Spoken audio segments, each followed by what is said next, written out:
Oh, I'm here, aren't I? Ah. Cool. That just took an OBS reset. I don't know what that was about.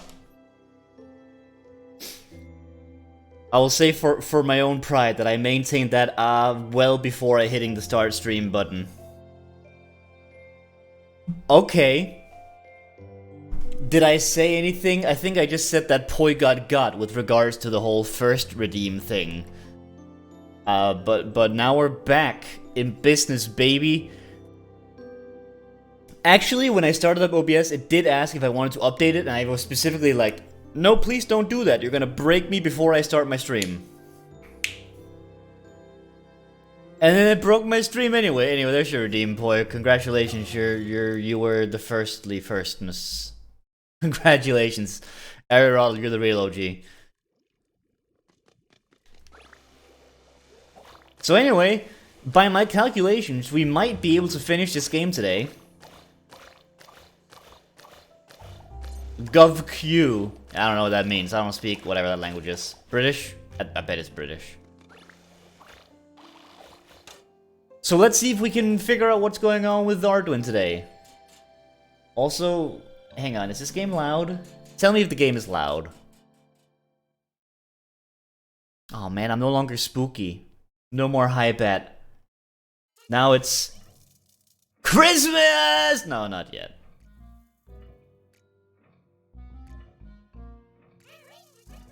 No! I would be on the November Christmas gang, but I would get crucified. This way, Miladain, join me up top. Okay. Throw some— oh shit, is my bonker going? My bonker ain't going. Don't waste the Christmas magic. I've got enough Christmas magic for 2 months, I'll have you know. There you go. Cool. Bonkin is back up and going. And labels? Labels are going. No sound and the bonker is off, otherwise you were super prepared. Yeah, totally. Extremely prepped.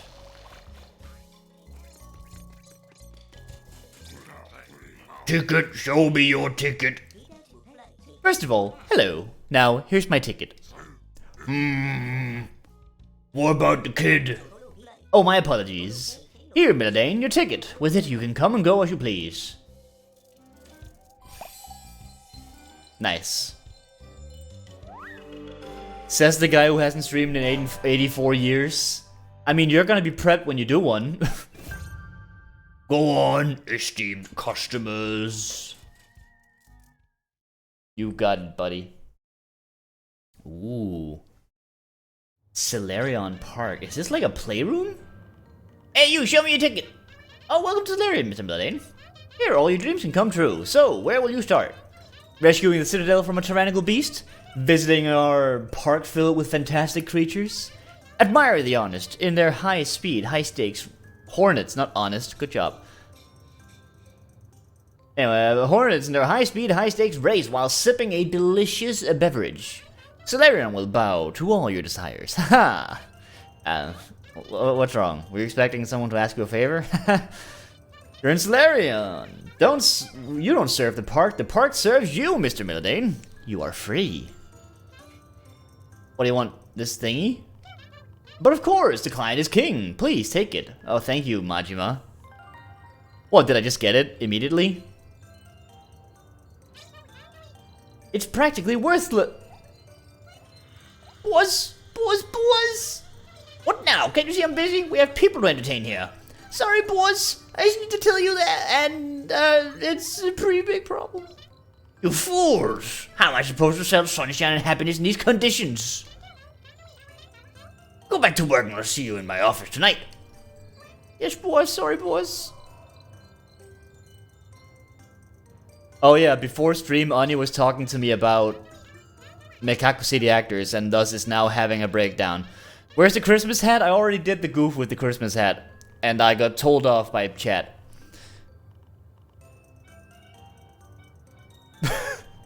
I got told off. My dear friend, about this thingy, I'll give it to you as promised, but let me suggest a little game first. A challenge, if you will. To make things more exciting, you apparently have to rescue innocent visitors from the broken down train. Repair the racetrack, the show must go on. Find Atlanta, the Blue Bolt's lost car. Find an object of value as a prize for the winners. Haha, that's something to entertain an adventurer of your caliber, isn't it? I'll keep your precious thingy safe and sound. No Christmas until after Christmas. So what is this? This is like a kid's room? Did Ardwin have a kid? Or is this Ardwin's room and Ardwin is a child at heart? Or is it Ardwin's childhood room?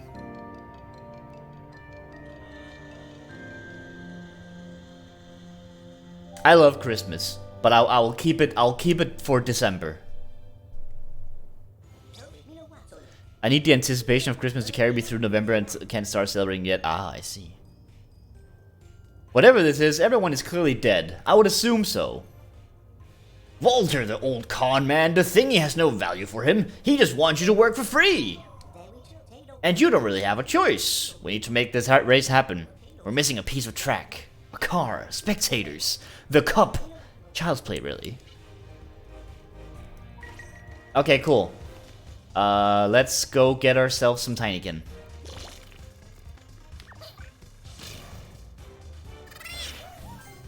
Nice. So what do we got here? This looks like a kid's room. Through and through.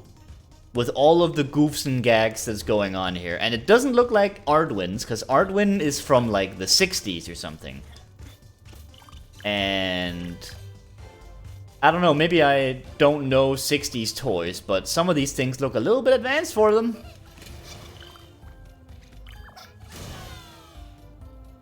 Can we listen to the Mikako City tracks together? We can do that, yeah. Not right now. No, I know you don't mean right now.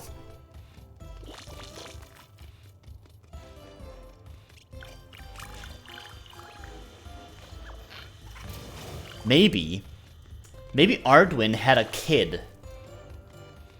And then his wife died. I can't piece together what happened to Ardwin. He did cool science, and I think he lost a wife or a spouse or a whatever. I mean, whoever.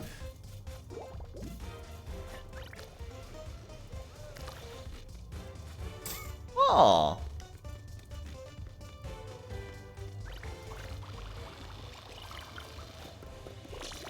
Oh, those balloons?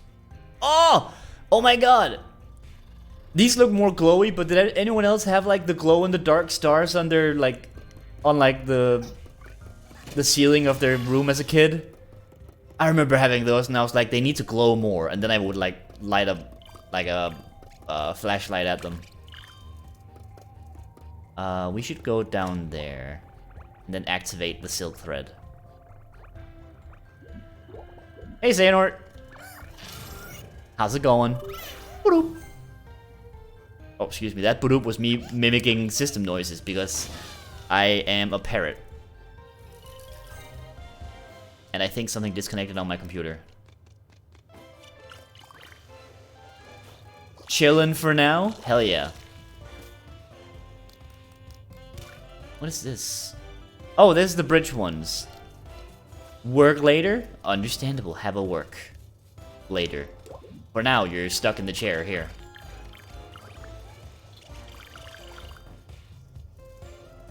Oh, there we go. What do we got? Oh, this is like a little playhouse. Despite it being a playhouse, though, they still have furniture made of buttons and matchsticks and... What's it called? The sticky stuff that you would use in school to put paper on the wall? In school we would call it teacher snot, but I feel like that's not its actual name. That stuff. Blue tech. Oh right, it's the stuff I got like cheated out of not having during freaking Mindus Taskmaster. And I still nailed it. That's right. Sticky stuff. Yeah, you know, I mean, apparently it's called blue tack. Cat! Oh, it's a cat! I don't have anyone to pick up the cat! It's a cat. Oh, cat's gone. Also, I just wanted to sink in that I am sliding around on wet soap all over this carpeted floor.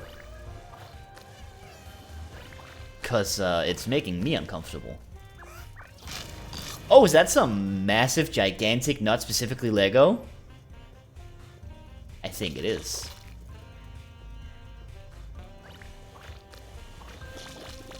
I'm getting so many explosives, but none of the pink guys.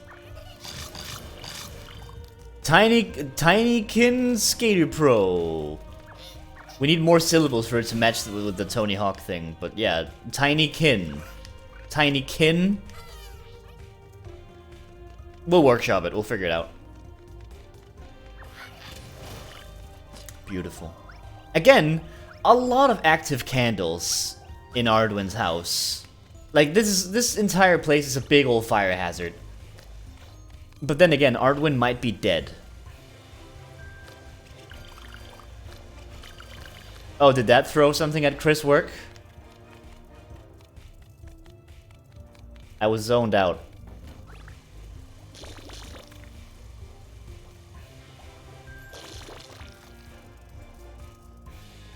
Oh, there you are. Milo, I have to admit that I have no idea what the pollen of Solarian has in store for us. It's my first time here. It will be the voyage of discovery together. With 900 gold nugget things, I'll be able to brew enough nectar to get some idea of what gift awaits me, and I'll have a gift for you too. Thank you. Again, off-brand Lego. Pink guys, finally, I can pick up a cat.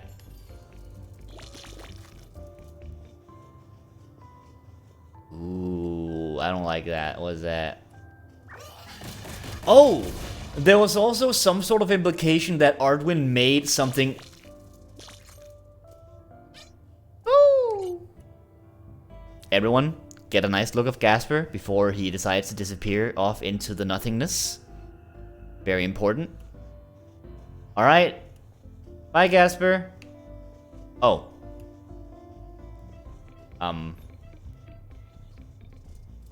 No, normally Gasper disappears. There you go. There you go. Bye, Gasper.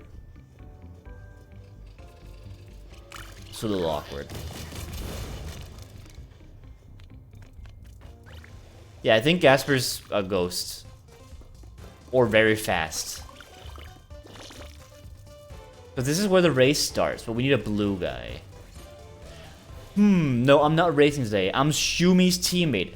He's gonna crush this Alanza. The red team's only got one rule. Win! That seems like a problematic rule. Shumi and Alanza, eh? I'm missing something here, I think.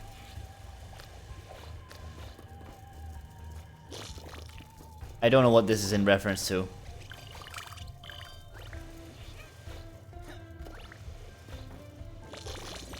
Oh, there's Alanza. Alanza, sorry to bother you. I know you're preparing for the race against the red team, and I don't want to take up too much of your time, but... You're already taking up my time. Get to the point and stop talking. I apologize. The bets are all on Shumi. Because of his 7 consecutive victories, no one's expecting him to lose. I have the necessary connections to ensure that his car has an unexpected malfunction. You would win the race, and I... Pathetic, repugnant. I prefer 1,000 honorable defeats than a single shameful victory.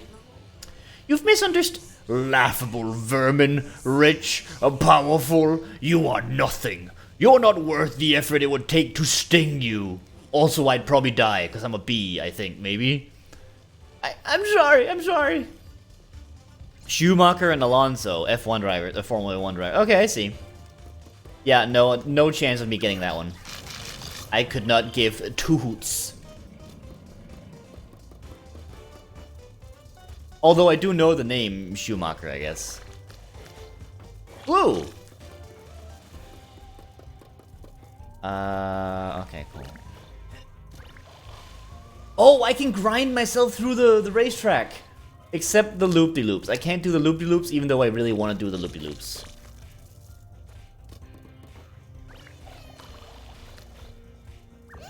It's kind of fucked up, giving me a chance to grind through the racetrack without doing the loops. Like the loop-de-loops, they're cool, aren't they?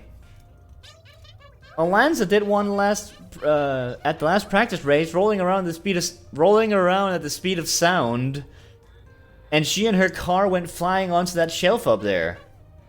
A driver's life, gotta go fast. The car looks like one on the starting line that got blue. Oh. It needs to go back to the garage for repairs. Oh yeah, Walter sent you, so you already know all that. Alright then, no time to waste. Oh, I can grind myself through the racetrack. Yeah, that's... Yep. Ooh, a train. I can't get onto the train.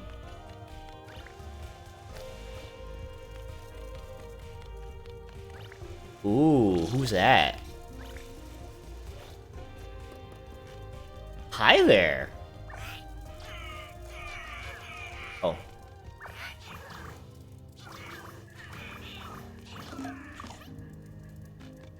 Oh.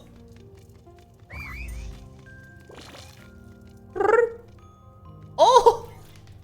Look at the guys! Oh! Oh. That guy's falling over. This guy's a pog. Tinykin pog. They kind of look like worms from the hit video game series. Worms. Oh! There you go, that's the face. Yeah, what's this? Crayons, okay. Crayons? I love myself some electricity. Just don't stick your finger in there. I never got that one. Has anyone else ever heard of people talking about sticking their fingers into a socket? Whenever people say that, I'm like, how small are your fingers? Like, you can't fit your fingers in a fucking plug? Also, I didn't know that was a button.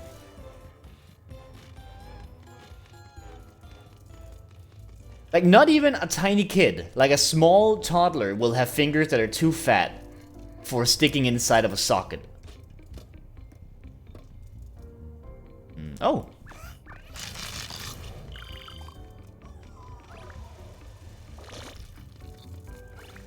Like, if anything, the kid's gonna grab something shiny and stick it in there. Fat finger shaming. I'm saying everyone has those fat fingers. If anything, I'm skinny finger shaming. Or at least denying that they exist, which I guess is worse. Maybe. Look, whichever group it is you want to make it seem like I hate, yes, I definitely hate those people. You can edit that together however you'd like. Okay, snake goes here. Cat goes there. Bombs. Oh, they're not bombs, they're friends.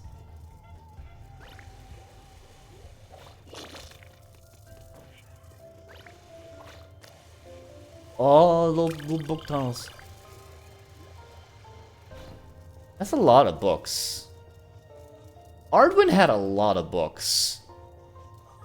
Maybe Arduin is like, you know those people who like they have a book collection but they've read like 10% of it?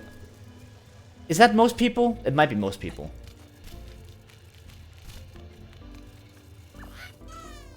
Oh. A bomb can be your friend. You're right. You're right. I can't just ignore all those bombs out there. Shit, look at a dinosaur! Okay, can I... Aw, dinosaur. Oh, this room is cool. Is this like a little fort? Is this like someone's little book and blanket fort? Or is it on like a desk or something? Either way, it's cute.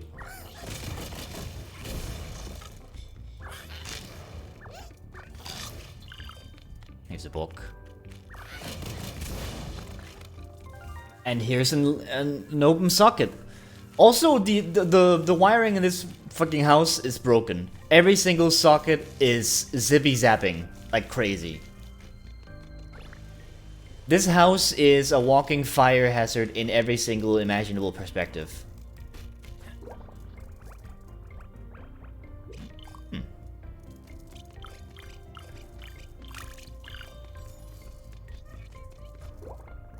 Ooh, cupcake. I've been wanting something sweet all day, and I haven't been getting anything. I'm a fool.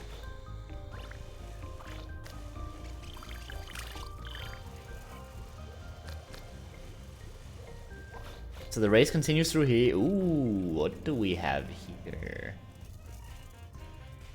You can have me. Aww. No. I can't eat you. Or at the very least, I would rather not eat you. I guess these savvy guys would have to go up the hill. Or down the hill. Like through here. Do I have enough blue guys for this?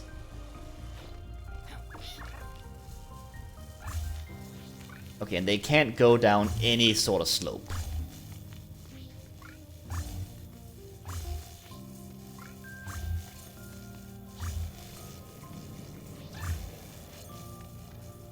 Don't worry, I'm not torturing these Tinykin.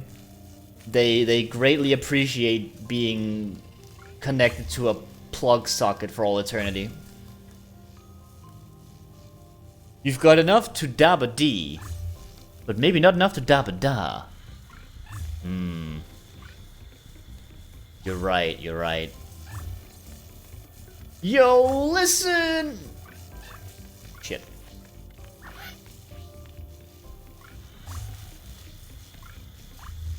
Oops. Like this.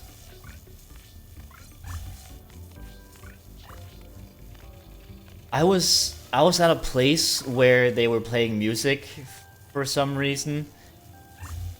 And apparently someone at some point made like some piece of pop music that uses the initial bits of the Blue song, but then it's not the Blue song. And I felt audibly betrayed by the fact that it then just wasn't Blue and was also just like a million times worse of a song. That's not cool. If you're gonna steal from a song, at least make something that's better. The train's going! Toot toot!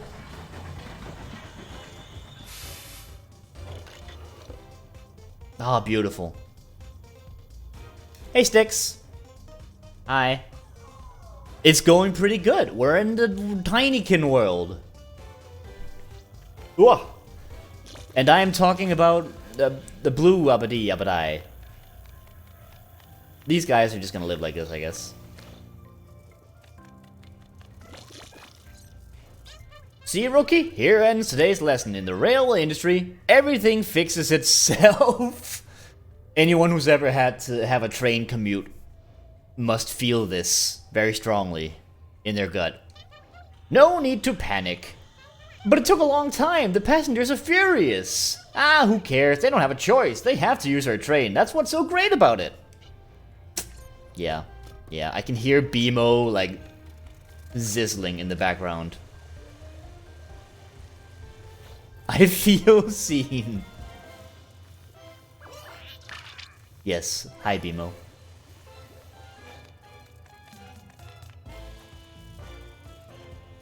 Ooh, hang on. No, I want to get these on the downhill for this to feel better. No, stop collecting them. Woo! Hey, that was way more fun. Alright, now let's go back up.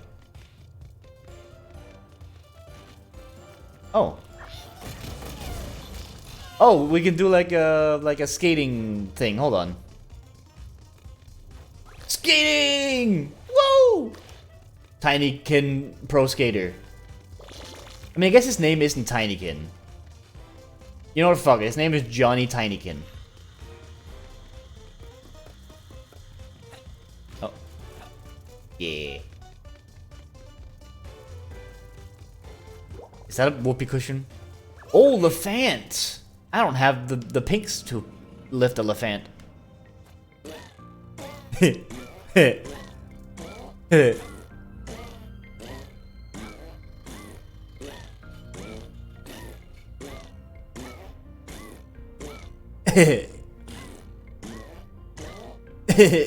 Okay.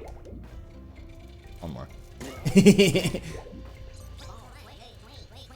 Hey, you kiddo with the frog in your head. You wanna play? You're a 2-year-old, Chris. And a half. Them 4 idiots went and messed up their shots, and you need to get their ammo before I open up shop again. You're not in a rush, right, are you? Hey, Shiro. How's it going? Go ask them what they did with their ammo. Bring it back, and I'll let you give it a go. How about that? Thank you. Now, if you'll excuse me. Okay, fine. What's up, guys? Awesome catapult. Shame I aimed too far, like that shelf up there.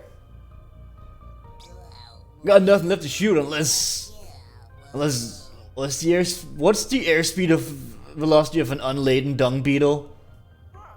Don't say like whatever it is, African or American or whatever it is. Okay, no one did that. Okay, easy on the lazy referencing. Come on, guys. Kaboom! Hit! Yeah, I know, you're supposed to aim for the balloons. I just wanted to smash that closet. It's only got spare parts in it, nothing dangerous. Is this Sieves? Oh, I need to put a cannonball in. I can't fire myself, so no, this is not Sieves. And thus, it is worse. I just ate mashed potatoes with sausages and sliced tomatoes. The bangers and mash. Sounds like a good time. Not a big mash guy myself, but could be worse. Got ammo. Are you looking forward to any new games? I'm on the search for something new to play, but I don't know what. You know, I'm actually not sure what I am currently looking forward to. It's been a while since I was properly in the cycles. Oh, this is not the right ammo.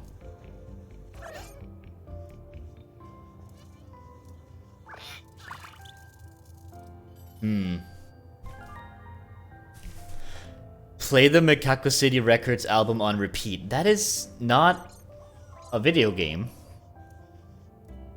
I'm sorry, I'm in a hole. Get out of the hole, oh no. I don't have the guys for this. You can play music though. Yeah, but are you looking forward to any new games? Hello? Also, meanwhile, I roll in the background like, yeah, mashed potatoes. I can't hear you, it's too loud. What, the music you're playing? That sounds like a you problem.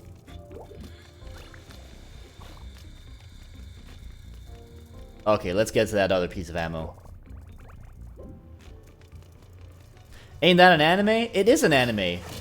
It's a not that great anime, unfortunately. Which I have learned through Ani's brain rot that it's a part of a property that's actually kind of interesting. The anime is just not that great. It's one of those like multimedia things where it all forms together for a thing. I thought U-Problem was Ubisoft's support team. I mean, if it isn't, it should be. How do I get up there? Oh, I get up there with those lads. I forgot those existed. Yoink. Where do you go? Oh, you go like all the way to the bottom. Alright, we'll be carrying a dragon for a while. Ubisoft doesn't have any problems, only features. Yeah, of course. Like their quartz feature. Ugh. Ubisoft themselves are a problem. Oh, did you drop something? It was only a test shot. That con artist didn't tell me I only had one shot. Well, the good thing is that the bolt's stuck up in that tower. She won't find it easy to get back. I'll shut up now. Feel free to talk about your brain rot, Ani. I don't mind.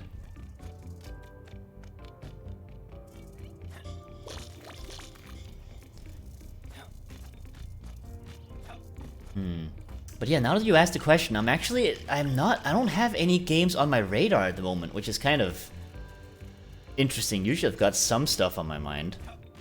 Choo Choo Charles looks off the rails. That one does look off the rails, but when is that coming out? It's gotta be soon, right? I feel like we just recently heard something about it.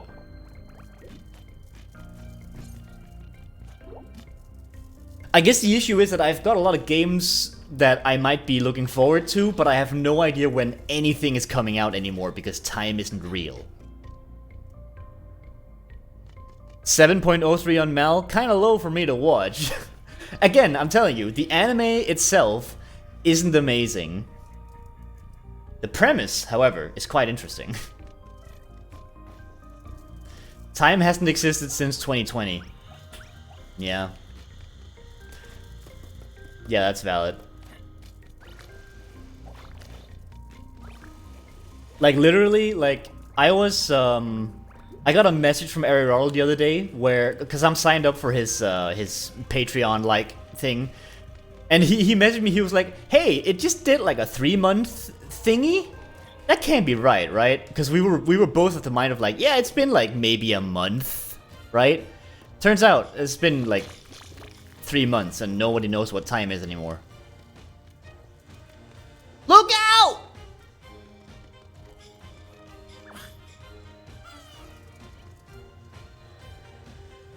Little Kitty Big City looks like it's fun. It's a silly cat sim. Oh, that's just judging by the name, that sounds cute.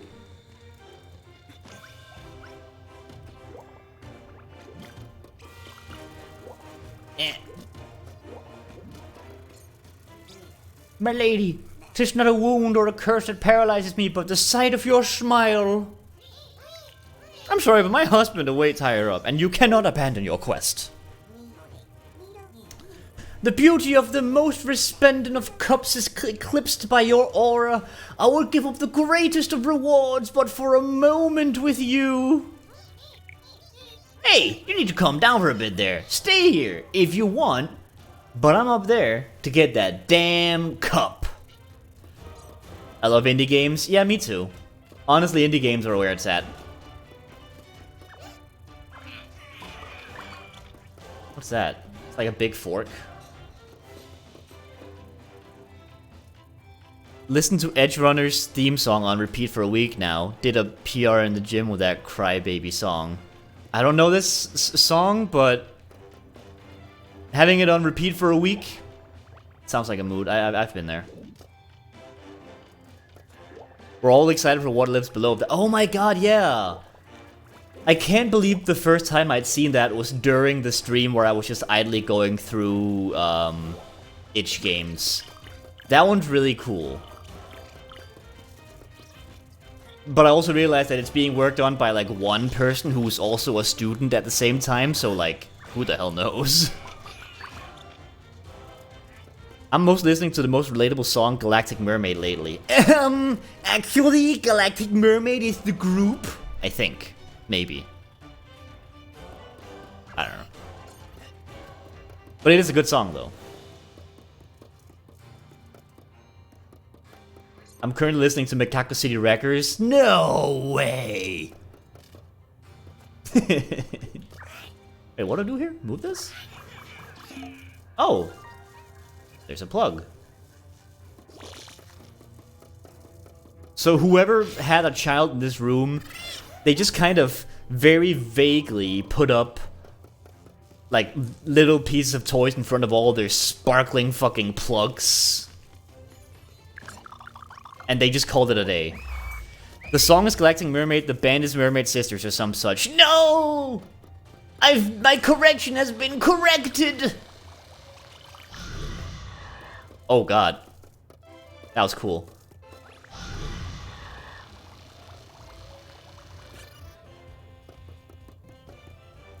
Well, did you find the game? If it's What Lives Below, then yeah, holy shit, that game is so cool. I found that game without having seen, like, the context proper. And it was so cool jumping into that thing, not knowing about it. Because there was, like, a demo, right? Some sort of alpha thing. And it was just cool. You should know by now that I am always correct. I know by now that that is very rarely the case, which is why I am... careful with making that assumption. Tiramisu? Tiramisu. I love tiramisu, it's fucking delicious. Oh man, I want that. Only one thing, I am like, as is commonly known, I am a sugary bitch. And I don't really like when tiramisu is made correctly. I'm doing, like, quotation marks with my fingers right now. Correctly. Which is when, like, they use a lot of alcohol to give it, like, a pretty strong bitterness. That doesn't work for me. I need it to be kind of sweet. Where's the plug? It's over there. Not the plug, the wire. So if I'm getting a tiramisu, that bitterness has to be on the small side.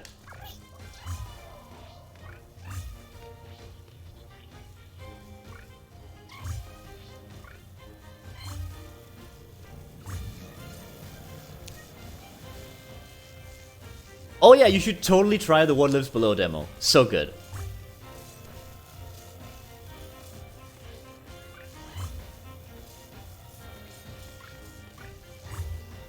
Ugh. I'm not gonna make it to the wire, am I?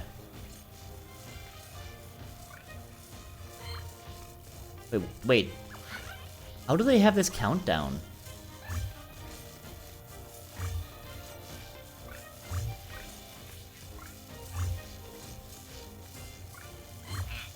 Oh, I need more blue. Okay. Chris gets enough bitterness from me and Airy, so the tiramisu is a surplus to requirements. Yeah, sure, let's go with that. I don't need bitterness, everyone's bitter nowadays. I just want a bunch of sugar in my tiramisu. You know what? I don't even want tiramisu. Just give me a bowl of sugar. The demo isn't on Steam? Huh. Maybe you can't put a demo on something when it's, like, not out?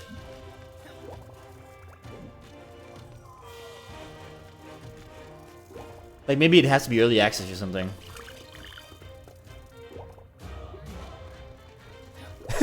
And on his back.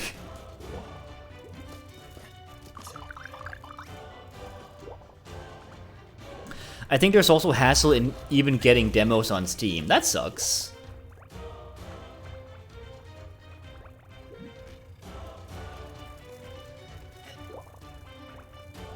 Chris, that's the purpose of a demo. I know, but they don't have it.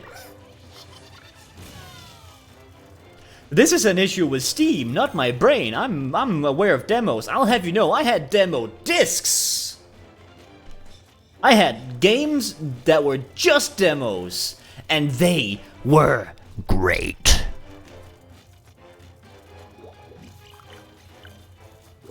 Can I blow that thing up?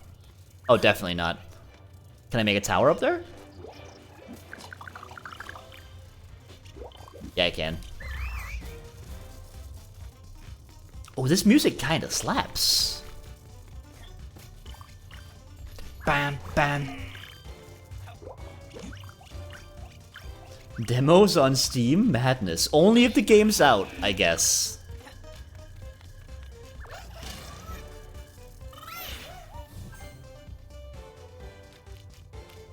I remember, like... Has anyone played one of those demos where the demo acknowledges that it's a demo? Like, not in like the, oh man, you gotta buy the game, but like, I remember when one of the Phoenix Wright games came out on 3DS, there was a demo for a while, and the demo is just like the first part of a case, and at one point the judge is just like, I'm very sorry, Mr. Wright, but this is the end of the demo, and Phoenix is like, what? No, this can't be right, or whatever, and it's like, this is really funny.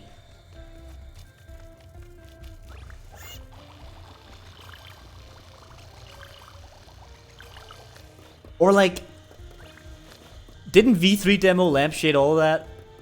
Yeah.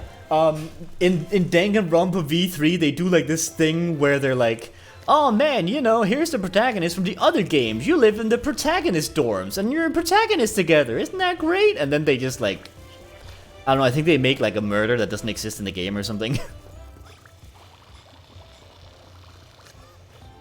Very few of my grasp sack games were available at the time. Yeah, that's usually how it is with, I mean, I don't know what you do with grasp sacks. My grab backs are usually itch. Which also, I haven't really done a grab back in a while. Downloading it from Itch, thanks guys. Have fun, it's an experience. Grab back stream, go. We'll have one soon. I could go for one of those.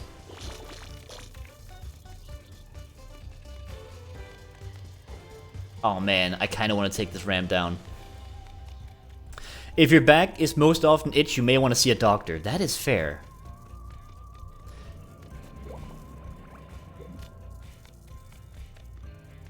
I see Kagero Daze, or is it Days manga, and I'm like, I swear I've seen these IRL. Maybe you have seen them IRL.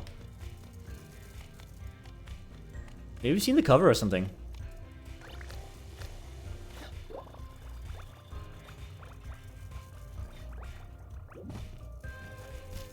There was a demo on the Amiga where they blocked progress past a certain point, but left the rest of the game on the disc.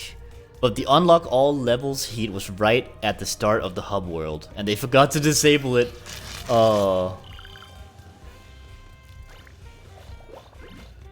That's beautiful. 19 pink guys, that should be better. I can pull out the sword! Pardon me. Hang on, I'm gonna hydrate for a second. Oh.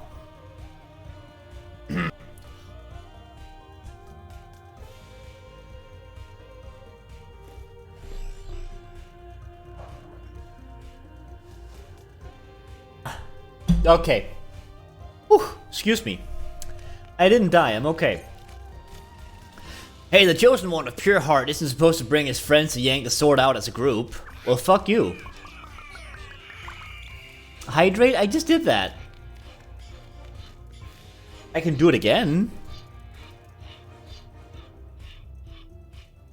Oh, I need bridge guys for this. I don't have bridge guys. Guys, stop it. Stop it. I just validated it. Too late. I already have more water. Alright, so I've lost those pink guys until I can build this bridge. Now you have to do it again because you rehydrated. What? No! I'm gonna have to dehydrate. Which I guess I'm doing constantly. Ooh. Croc.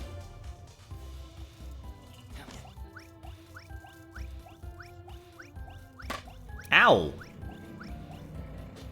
What the fuck? Oh hey, what's up? I'm an attraction designer. I'm the one who made this fortress. Corbenic. It's lit, right? I copied it from a picture book, took a piling a load of sticks one on top of another, and everyone thinks it's flaming awesome. There should be a bridge here to get across, but it keeps falling down. It's pretty annoying. I need to hire some bridge testers to make it better. So what you doing? Just dehydrating, you know how it is. Speaking of attraction, actually, I went to Legoland this weekend. Which I don't think I've been to Legoland in like 15 years or something. It was quite fun. Although we went there with like, isn't that just Denmark? No, this is the specific part of Denmark where the Lego is particularly like concentrated. To an outside viewer, perhaps. Oh, did they all get despawned? IKEA? No!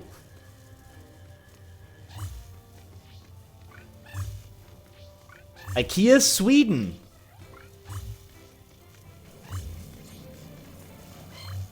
But yeah, I went to Legoland. It was fun. I went there with my nephew, who's like 4 years old, so we couldn't do most of the rides and stuff, you know. So it was still fun though. It's a cool place. Did you vote in the elections? Yeah, I voted in the elections. But that's less fun than Legoland, so I didn't talk about that. I know I'm pulling out the controversial statements here of Legoland is a little bit more fun than voting in an election.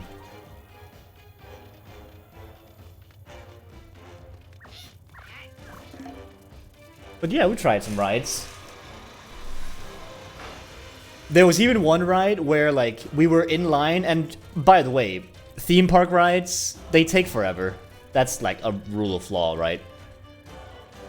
And I remember we were in the line, and then my nephew, like, decided that he didn't want to go after all. But we were kind of already, you know, getting ready for the line, and it was like a 10-minute thing. So me and my sister's husband, we just took that ride, and we had a blasting fun time. It was one of those where you're like in a cart, and you have to shoot a gun at some lights or whatever. And we were just like, you know what? Hell yeah, let's go.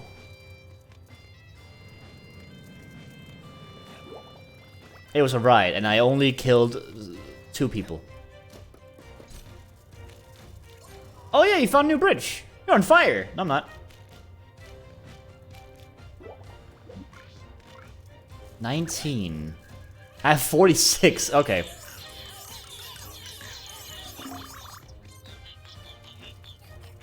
I made another one. I guess I'll need this for later. It was a ride, and I only killed 2 people. Okay, cool. Thank you.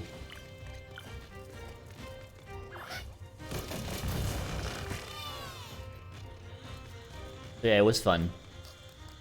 What's good, everyone? Hey, Trolley. How's it hanging? Salami is good. Salami is good.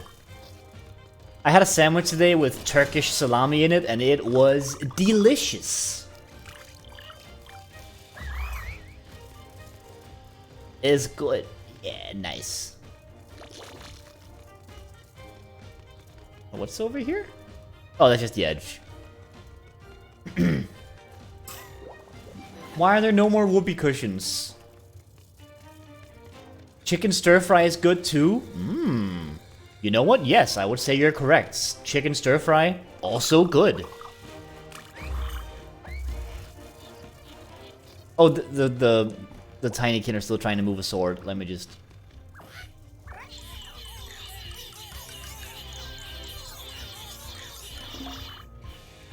Alright, bring her down.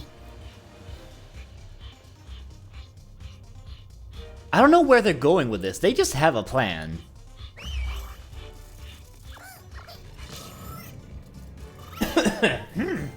Excuse me.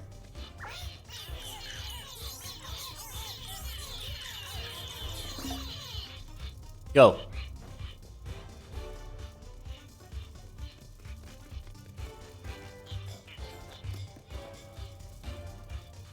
I'm a very fair employer. Oh, we're going up this bridge. I don't know why.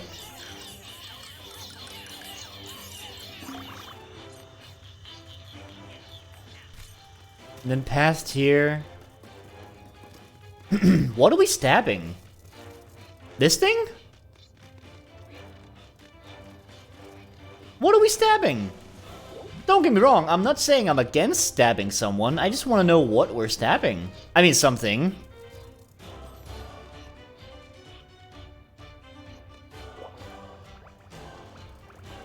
Where's this thing going?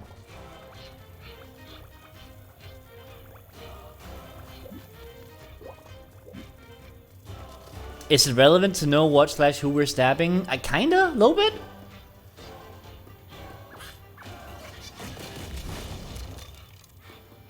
What? Oh.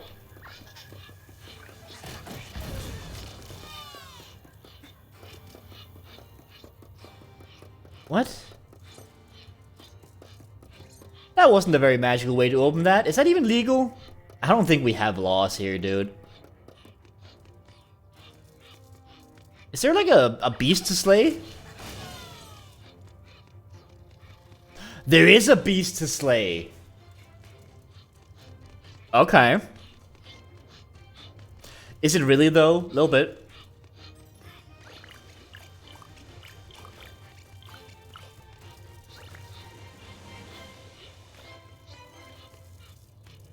So... Alright, let's see it. Oh! Oh, he's dead. There's the cub. Cub? Cup. Depending on the area, you require certain dice. Too violent? Oh no, is this not TOS? Oh man. Twitch is coming for me. I knew it.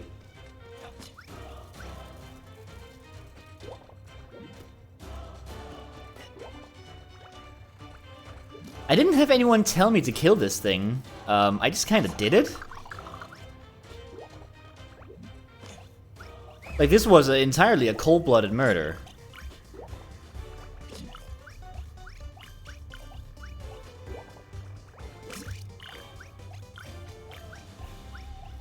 Is this an airplane?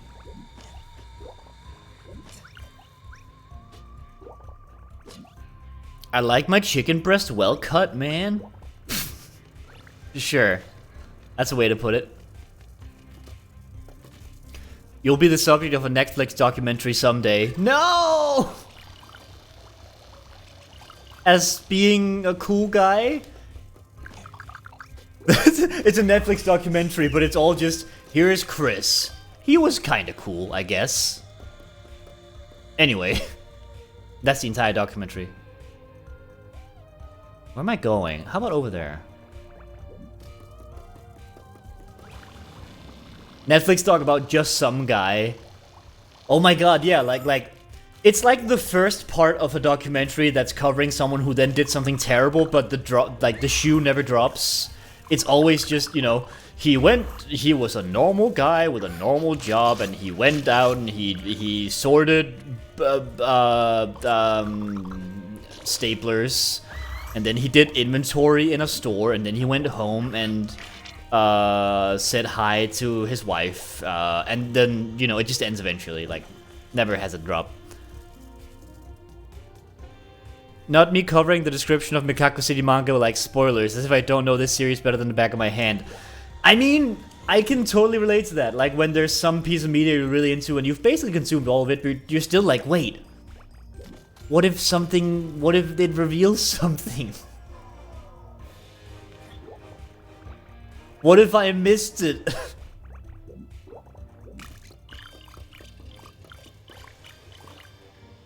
Everything was normal until everything went as normal. But it was raining and storming or something, I don't know. In a world, one man is around. It's me, John Normal Guy. Join John as he goes to do his job.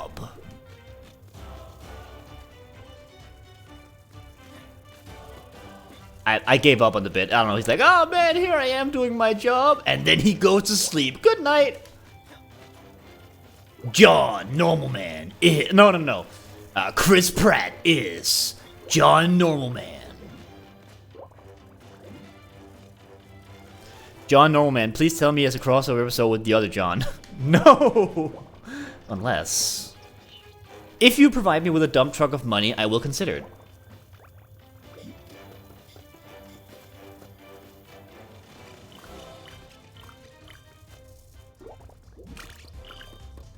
I love the new TMA Season 1 statement of John Normal Guy concerning his normal work day. I suppose. Hello, John. No.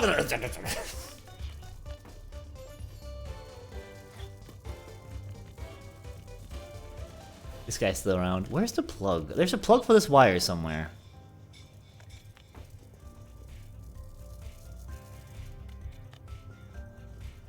And his wife, Jenny, not a shot in real life. Oh, so now it's just a sitcom from the 90s. He's not Johnny Normal Guy. He's Jimmy, like slightly overweight and kind of sexist, and he mostly just sits in the couch and is like, women.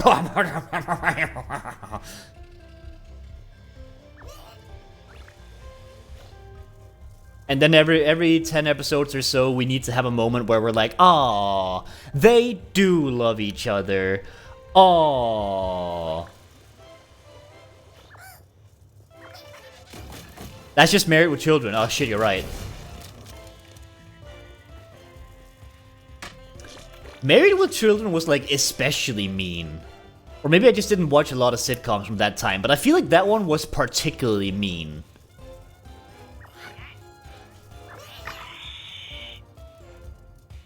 Was that the dragon? Down to the awe bit. No, of course. Okay, so I've eliminated my dragon for a while. Where's the mailbox again? Cat!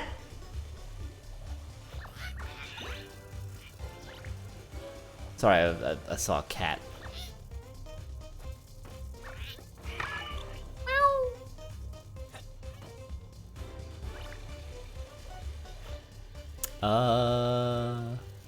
I've already been here. I need to go higher, don't I?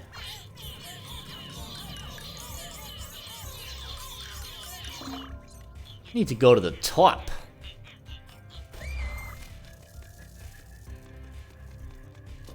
Somehow.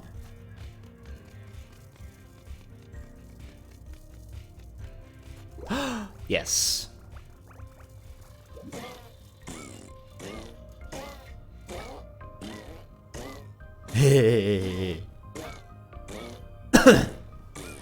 Kelly Bundy kickstarted my puberty. I'm sure that happened for a lot of kids. The show was still really mean, though.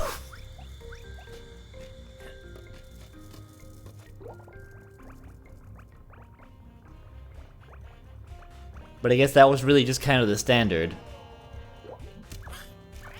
Fun fact, the whoopee cushion doesn't make sounds. What? Oh. Oh.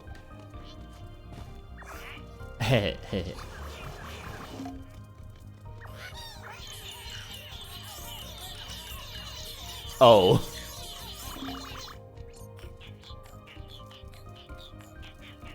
Destroy.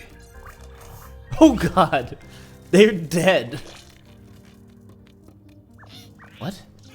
Oh, is this a piece of the missing track? Oh, okay, okay.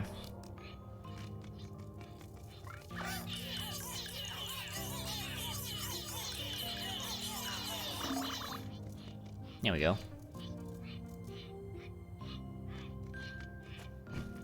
Oh, look at that frog! Look at him! Oh, bad angle, I'm sorry. Oh. Oh, sorry guys. Oh. Frog! Oh man, I've had a cute moment that I didn't experience myself, but I was told of it. So, excuse me. First, I got a cough grossly.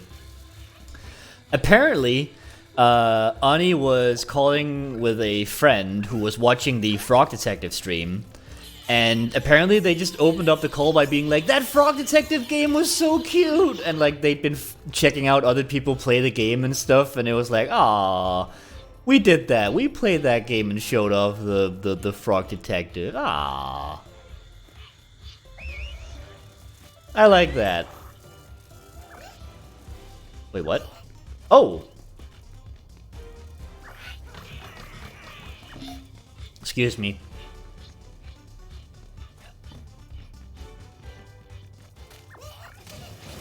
Again, huge fire hazard, but whatever. Oh, sorry guys, let me just, Can I not do that from here? I can't do that from here. What?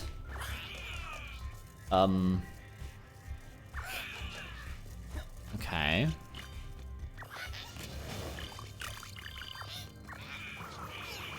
Oh, okay. Yay! Is that a bar? Is there a bar here? You see, Zucko, this little cafe doesn't look like much. But this jasmine tea is just as good as any leaf juice served in the capital. What are you on about, Uncle? Wait, Zuko? And Uncle? I was just banished from the red team. I am without purpose, without an enemy to defeat. I must regain my honor. I don't want to become an old man and weak like you. And Hero. So go. Strength and honor. Don't do that accent, Chris. Stop that right now. They're overrated. We were both born as hornets, raised to win and conquer. But traveling this great house has taught me that it can be wise to choose happiness and love. Why is Zucko's eye perfectly fine? You've failed the blatant reference game. Enough. Finish your hot water and for pity's sake, shut up about love. Cool. I'm sorry, I should have called him Hyro, shouldn't I? Tipsy. My journey comes to an end. Dusk casts a veil shadow over the joy of my pilgrimage, as they say. All that hooch was great! I swear, Milo, I'm getting nostalgic. Such a bar crawl can't be forgotten. I raise a glass to us, to adventure. Thank you, Tipsy. I have a big cup for you. Have a nice fresh glass of juice. It's gonna get hot out there. Thank you. And yes, thank you, Bladen. Is this level just full of like unsubtle referencing to pop culture? Or has the entire game been that and I've only just now started registering it? Where did they take the track? Oh, they did that one themselves. Thank you. Cool. I'm here for Shumi. Sure.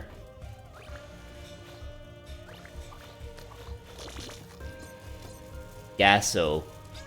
Ray Conan never makes mistakes. How did this happen? Diesel. Diesel. His name is Diesel. Get it? I checked her car at least 20 times. Seems like some shifty individuals are fixing the races so they can make a load of cash off the bets. Another Formula 1 driver, Ray Conan? Cool. But who would do such a thing? Not a Hornet, in any case, that's true. And they find out, the consequences will be terrible. I love that they're saying that, like, oh, there's no one nearby to hear us. That's Hamilton? Don't bother, Ray Conan. During the last race, her car derailed for no reason. I'm Gazzo sometimes, aren't we all? She's lucky she got out alive, but since then... Love the musical, by the way. If I have a lot of rye bread. I've never heard of a rye bread making someone gassy. Like, ever. That's interesting.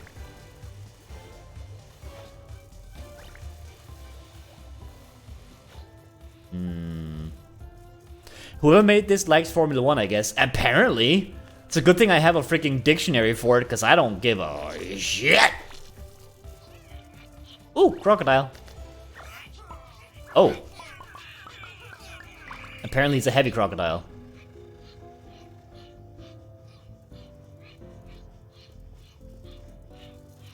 Go on. Where do you go, actually? Dark rye bread is very gas-inducing. Huh. Peculiar. We live in a country where we, like, primarily have a lot of dark rye bread. That's interesting. I've never had this particular effect.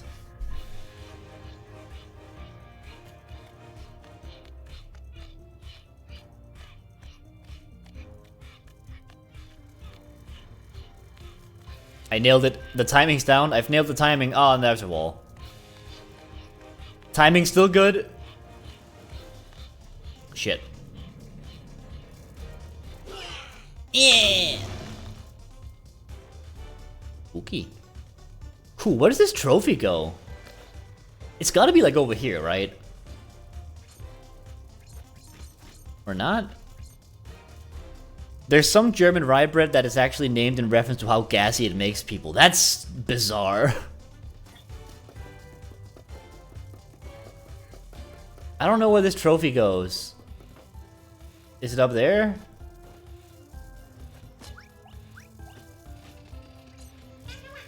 Jerickson. Today's race is looking to be spectacular. On the track, rising star from the blue well lands a Brocknart. Cool. And the Baron of the red team, winner of 7 consecutive races, the undefeatable Shumi. Ah! We've been informed that due to a technical incident, the race will be delayed for a time. A professional is on the scene to fix it. In the meantime, feel free to take a trip to the bar. Ah! There we go. Yay! Brocknart is gonna cry. Yeah! I keep forgetting that I can literally just build like a tower for that extra height I need. Where 107? Where indeed? Thank you for the follow. Hope you have a delightful time. Up, I guess. Actually, have I been in here? Ungar. And now's the time when it comes to a head. Until now, I've had them all under my thumb. But that guy, opposite, a real pro. Can't read him at all.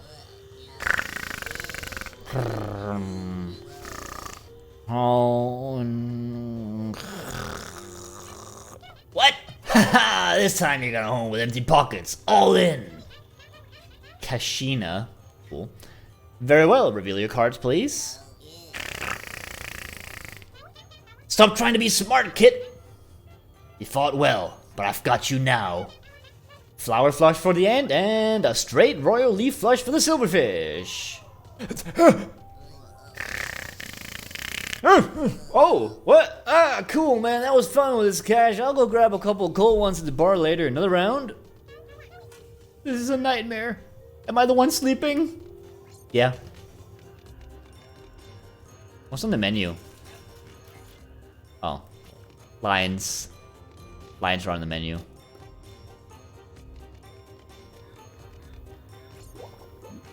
Oh, snake. Snake! Snake!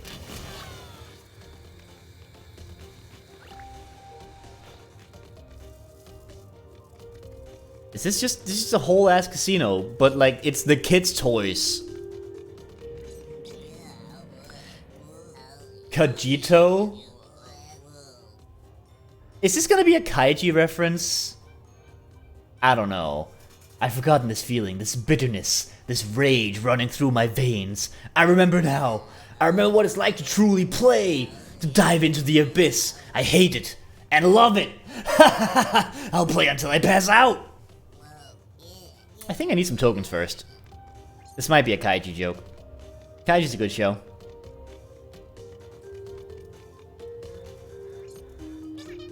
Welcome to the Golden Dynast. How many tokens can I get? Stop right there. This one's not for Robin, Lala. Walter needs him. Well, I wish you a great day. Lala and Dunpian? Martingale.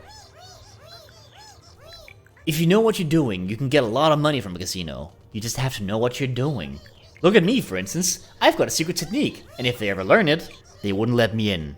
Are you interested? Janitor. Well, yes, Martin, I am interested. I'm just kidding. Don't worry, Janny. I'll be cool. Yes, you will be cool. What's Martin's trick? Bandito. Cool. I can't be cool. Aw. This thing is incredible. A shop where you play and win things? How do they do it without going bankrupt? How many tokens have you won on this machine? 34! And how many have you spent? 70. Why? No reason. Did you skip out on math class when you were younger? Maybe. Is this the same thing? Yeah, okay, it's just the same. Bankroll. Wait, what? Bankroll. Okay, cool. Rocket? Psst! That weird poster there. There's something fishy about it. I think it's hiding something.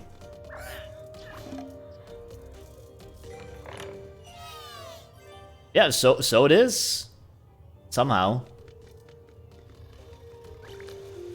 Cool. Well, that was the casino. Great time. Met Kaiji. Big fan. Hope you figure out your gambling addiction.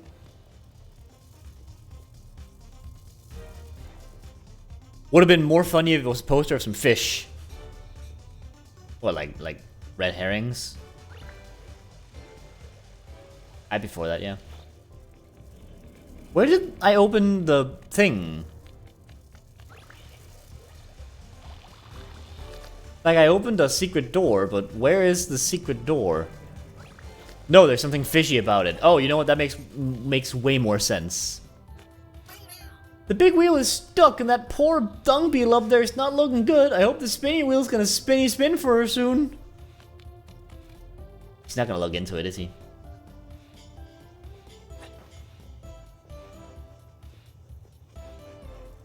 Where does this next one I have fit? Here? Nope. Over there? Yeah. Okay. I guess there's a plug here, but that's really far away from the Ferris wheel. Well, I don't know about that one. I guess we'll see. Hodgeheg. The one that made all the Sonic references is called Hodgeheg. His name is Hodgeheg. Sinnock. I can't get up there.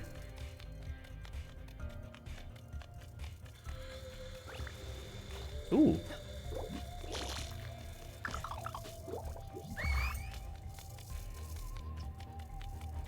Oh. Can I get further up?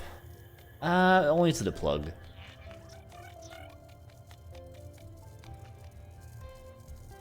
Big thunderclap. Woo, yeah! My original OC, do not steal. Looking at you, Sega. Oh man, if Sega steals that OC, I'm coming for him. Alright, the elephant.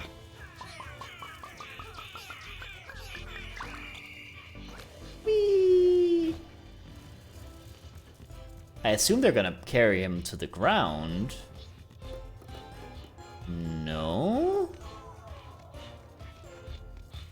Oh, okay. So you are gonna carry him to the ground, just the comfy direction. I actually didn't know Shadow the Hedgehog was real until very recently. Thought it was an edgelord fandom meme. I mean, it's hard to tell, right? When you're coming from the outside, you can't tell if Shadow the Hedgehog is real or if Cold Steel the Echidna is real. Or wait, is Cold Steel an Echidna?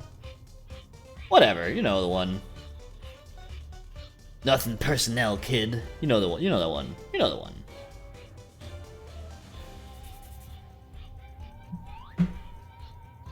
Let me just destroy this. Roger the sheep. I mean, there's Cream the rabbit. That's real. And Rouge the bat just looks like someone's horny Sonic OC, but that one's real. Like, she's literally just a booby lady with, like, a bat, like, head thingy. Scouring Solarian from top to bottom. Thanks. Off-rocker, calm down. I pity her a bit. Now, to be honest. In any case, thanks. Here for your trouble. Oh, I never figured out what their problem was. Whoops. Tim. Wow. Do you think these animals really exist somewhere? That one doesn't even have feet, and it has a sharp, pointy teeth? Who knows? Life finds a way. Now to bring it up, it's funny that we've never seen any in the house. They look too realistic to be imaginary. Same for me with Big the Cat until years later. I mean, Big the Cat breaks the verb the animal. Off rocker. Milladin, I'm sorry for what I did. I realize that I've been bugging everyone. Bugging everyone. But it's true, you know? There's something truly not right in this house. I'll leave everything be, but stay on your guard. Yeah, I probably missed some lore there by not talking to you first. They really are watching us. I lost it because they're more clever than me. Bug the bug. Yeah.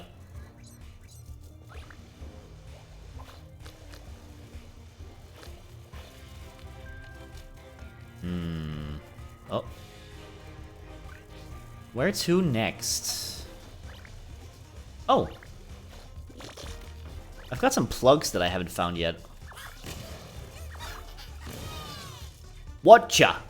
I'm a fan of the black team, so I'm not supporting anyone today. I'm just gonna enjoy the spectacle. Doom is in hand. What, are they like the black sheep? Or they just never win? Or do they not I don't get, what are you saying? Hideo Kojima. That's the entire quote. The quote is Hideo Kojima. That's the Sonic OC. My Sonic OC is... Oh, the button doesn't work. Someone trigger the quote button, please. So I can get my new Sonic OC.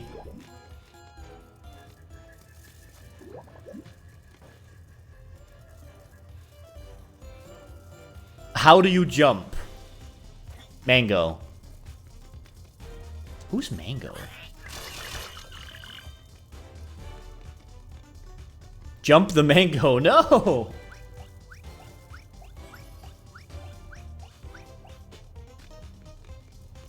Jump the who the hell is Mango? You're right. I'm realizing the issue with using the quote bot for Sonic OCs, which is that very few of the quotes in the quote machine are, you know, 2 words. Hideo Kojima was a very lucky instance.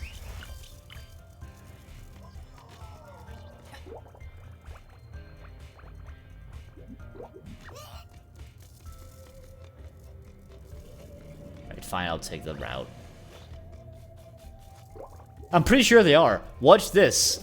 There's a reasonable limit to my physical capabilities, and that is that. I was wrong. Bite me. Yeah, I mean, that's your new Sonic OC. Your Sonic OC is there's a reasonable limit to my physical abilities. Blah, blah, blah, blah, blah.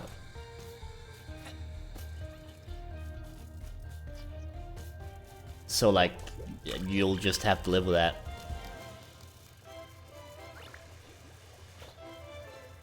Yeah, up again. So I need to get the car. I know that's a thing.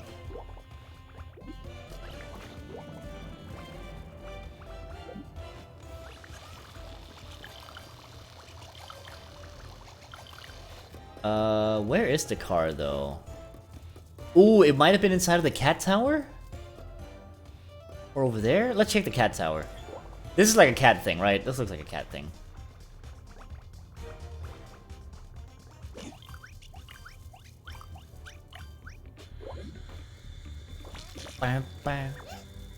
What are you lowering? Oh, what's the point of that? Oh god, it just keeps going.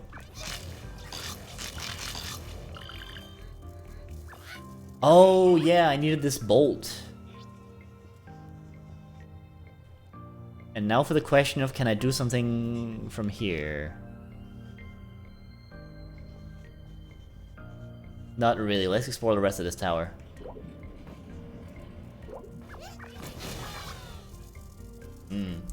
Oh, 1 second. Ah, no, game. Let me move my mouse, please.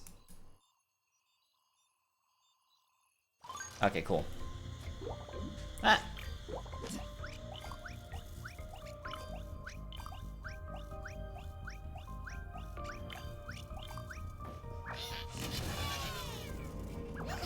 There we go. Let's get a path.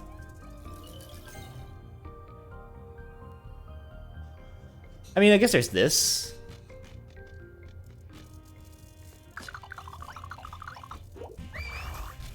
That means I get the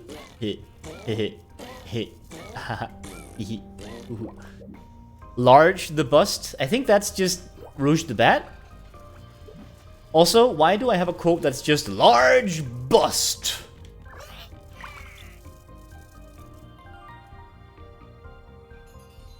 Is this just a new version of the mood game? It's like mood game, but instead of mood, you're declaring this to be your OC.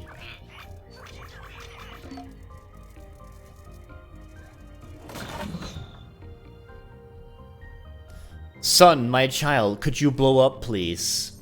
Explosive Sun OC? Yeah, of course. I mean, that just makes sense. Well done. I don't think she expected anyone to ever manage. Isn't that Shadow? We could argue for that. Fire! Hello? Oh, there we go. Beautiful. Aw, no fun! You got it right away, and my buddy doesn't want to be a projectile! Pfft, I'm off to the castle, it looks way cooler.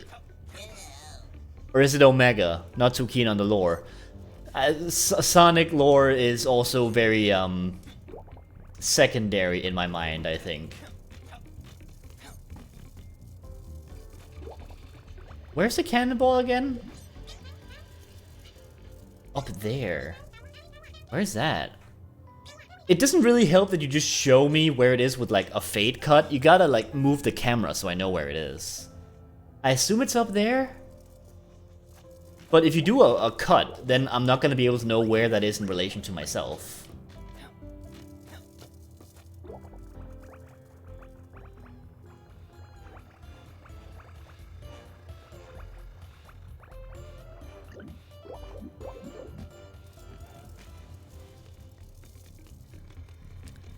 I started DA, that's Dragon Age Inquisition, I think?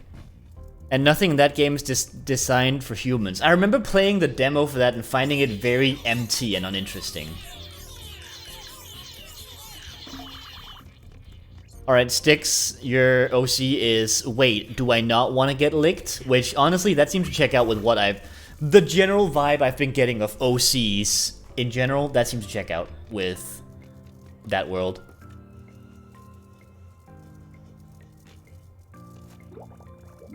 I saw a stream of Origins yesterday, and I feel like I gotta check out that franchise. I played Origins, but honestly, it wasn't my deal. It wasn't my thing. Like Western RPGs in general are a hard sell for me, and Dragon Age Origins was... eh. The world of... dude, the world of, like, fanfic stuff in general. I am taking that world at a stretched out hand and like a that's a thing.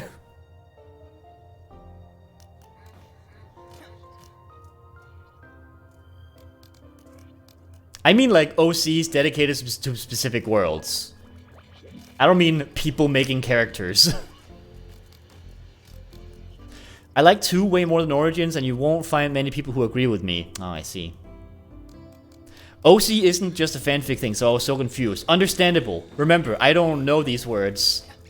I'm like the guy who read the How to Speak French book 5 minutes before the plane landed, and I was like, I know French. I know how this works. Yeah, hi everyone. Shipping. OCs. Slash fic. I got a letter, by the way. I don't like JRPGs at all. Ah, I see. I have a bit of a reversing effect. Went from loving JRPGs, went before slowly feeling more and more the appeal of Western fantasy stuff. I have basically always been kind of icky. I've always found Western fantasy kind of icky and uninteresting. It's why, like...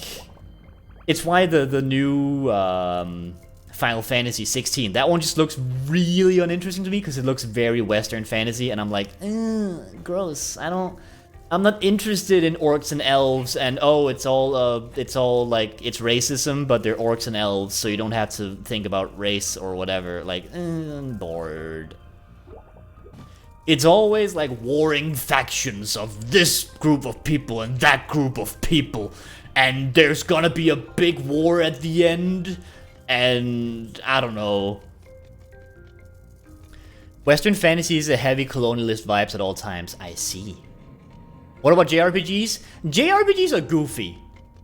Like, JRPGs are primarily silly and over the top and teenage emotion, and I can get down with that.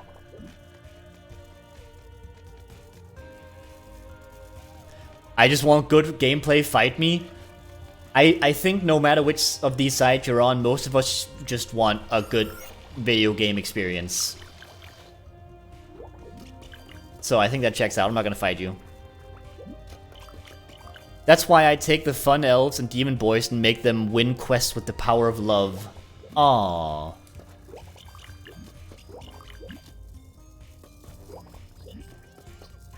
That's the power of elves. Wait, did the elephant? Oh, the elephant did get delivered. Right, I literally got a thing for it. Where's the mailbox? There it is. Also big swords, but like in a less colorless way. I love big swords. I love gigantic, over-the-top, stupid-as-fuck weapons. I want the things I play to not make a lick of sense, okay? And Western fantasy is too close to making sense, but there's a dragon. I will slay the Demon King with the power of friendship and plot armor. Agreed. I'm down for that. I still gotta run that D&D for you in the group. Well, take notes, boy. You know what disables my brain. Like, if Poi in a D&D context, if you ever want to, like, share information with the group that I'm not supposed to be privy to, just start off by being like, but first we gotta know a bit about the factions in this world. We have the Combleblors. They come from an ancient family of miners who did a and then they fought a dragon or whatever, and just do that, and I'll be like,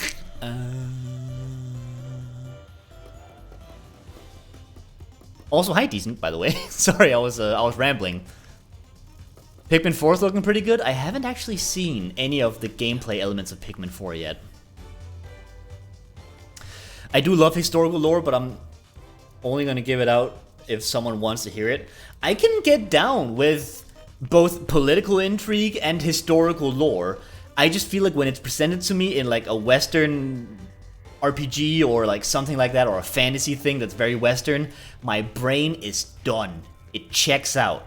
Like, watch the latest Final Fantasy 16 trailer and see where they do like the book opening and the lady is like, long ago, many eons ago, we had crystals or whatever, and I'm like, this is Final Fantasy and I'm bored.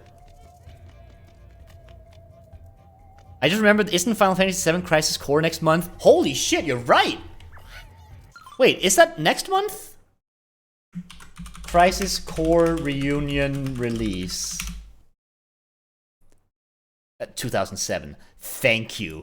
I meant the new one! Remaster? 13th of December. Okay, cool. Yeah. Yeah, it's December. Oh, I'm excited. I loved Crisis Core. Kill me, I hate that. That's just lore dumping and bad exposition. Yeah. Kind of is. Also, I don't know, it feels like for a lot of those things, and this is Chris's biases poking out again, but it seems like for a lot of these, like the Western fantasy games, they're very like your character is just there to observe what is happening in this world some people made, right? Like sometimes it's even like character creator based, where you don't even actually need to be there, you're just kind of looking. And that's boring to me, right? I want my character to have opinions and be like, I don't know, present. And not just like a surrogate me. I promise if I ever do a long-term campaign, your lore will be baked into the world and into your characters instead of just in books that I'm gonna force you to read. Thank you. Much appreciated, hypothetically. I hate when your character's the chosen one. Oh, me too. I can get down with the chosen one, but for the most part, it's kind of a boring idea, right? Because there's no point to being the chosen one. That's just a case of... We've literally chosen one. That's, yeah. That's you were special. Congratulations. I sometimes forget that this is a stream and not a podcast. I mean, sometimes I just take my streams and turn them into Chris is a podcast, you know? Chosen One is only fun if it's done in like a weird way, cuff like in TMA. Yeah. In the Magnus Archives, I think they do a pretty good Chosen One. Mostly because there's a fucking point to it. You know? It's not just you are the Dragonborn or whatever. I didn't finish Skyrim, okay? In Dragon Age Origins and Inquisition, you are the chosen one in 2 and you're a random schmuck who gets rich and important over a period of time. Hell yeah. I like talking about these kinds of things, but it's hard to do it in a chat, man. I mean, I totally get you. It is my opportunity to just ramble on without anyone being able to interrupt me and be like, Chris, you're wrong because of this. Which I can appreciate. This is Chris's soapbox. Exactly! So yeah, I can decide for myself which messages I read and which messages I don't read, which means that you effectively haven't said anything. Haha, magic.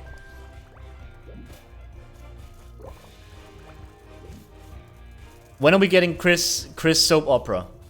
I'll figure it out. Remember that time during Eternal Darkness where I did like the film noir? I'll just do that, but it's a soap opera. Plot twist, I am my own twin somehow.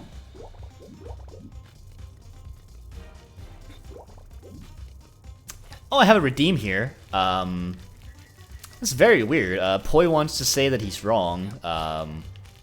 Alright, well, Poi, if you wanted to say that, you would say, Yata file. There you go.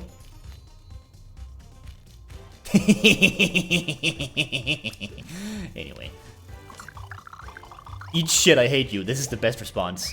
Look. I always know when I've nailed it, which is when Poi starts to tell me to die.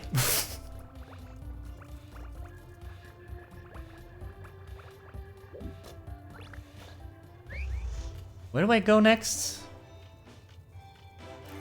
Oh. There's a thing up there. I should be in your VC more often then. Yeah, you're right. I think I've told you I hate you like multiple times today. I've had a good day, yeah.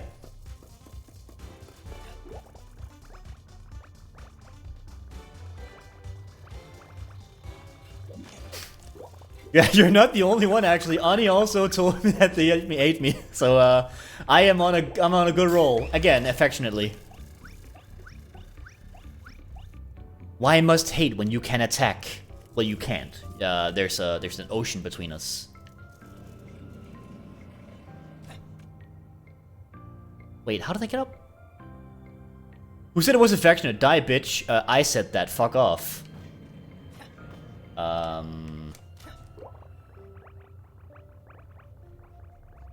Oh, I'm not gonna have the bubbles for this.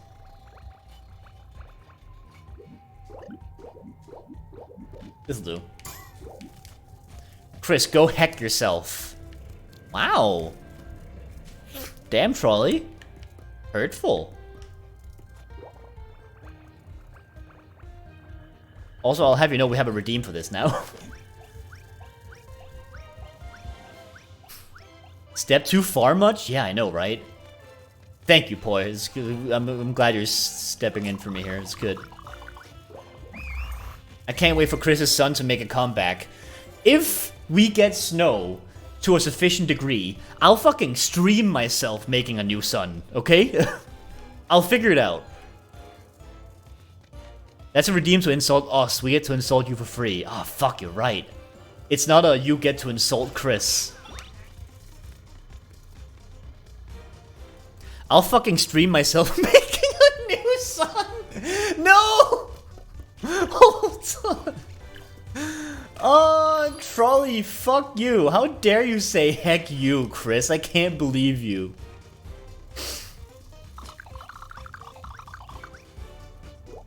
Think about the shit you say, asshole. I will never. I refuse. And anyone who knows me will be aware that that is a true statement. Han Sola. Yeah, okay. You see that ant at the top of the plushie tower? She won't let me have a go at Galaxion, her obstacle course. She says winged insects aren't allowed. She says it's cheating. Chris teaches how children are made.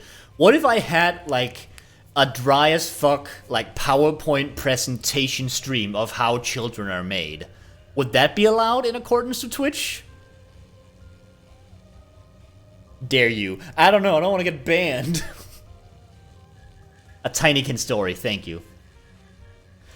I did the Seckle dance in less than 12 parsecs, and she treats me like a base scoundrel. My colleagues need the reward for this from his stupid game. Hey, you don't have wings, but you can glide, right? Bring me the reward I want. I'll swap it for something better. Okay. Need 6 full. How many do I have? I have 6 full. So long as you blurt the genitalia, you'd probably be fine. But what if it's like anatomical, like genitalia, where it's like, you know, it's like the cross section with the lines and the names? I would like a practical example so I would understand better, please. Thanks. Thank you.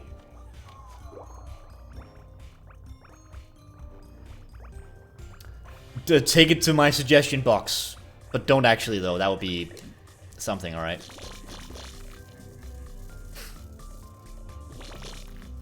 But what if it's what if this is anatomical genitalia? I am on a roll today.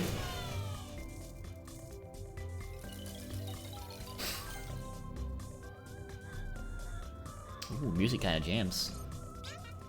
Spock! Han Sola and Spock. Captain, navigation in the Galaxian system requires the destruction of problematic asteroids. A fleet will be up to the task, but the level of danger will be unacceptable. Considering that the potential loss of an individual would be preferable, it has been decided that this task will be given to you. Deliver your report once your mission is complete. Don't mix your trek with your wars. Look, I know. You need to have that talk with the game.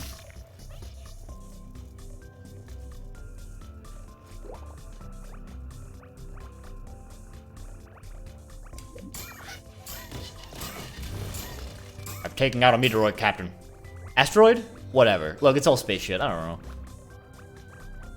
I lie. I love space shit. Can I reach you? No.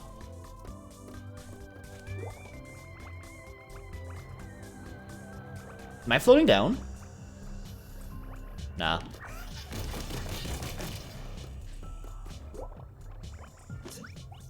Have you not mentioned the fucking vomit yet? What?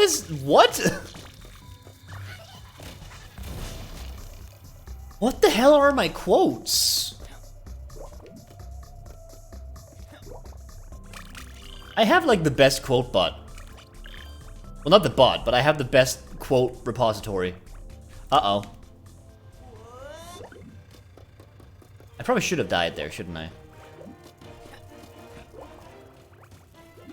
The trans mood followed by tits! Funny. Just not a... Oh, we already had this conversation. Mood, yes, agreed.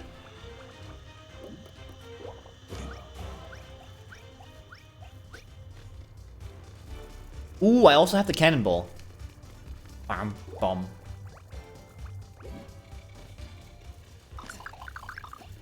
Chris chat be like, oh, titty. Yes, my chat is correct, okay?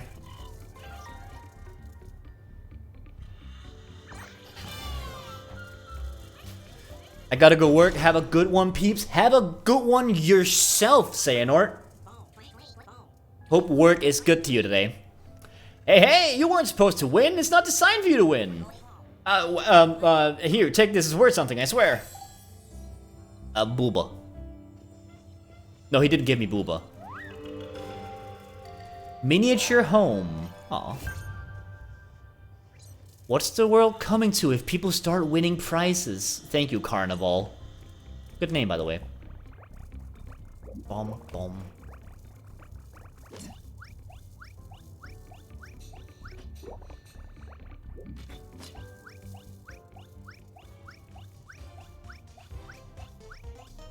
This is gonna take a while.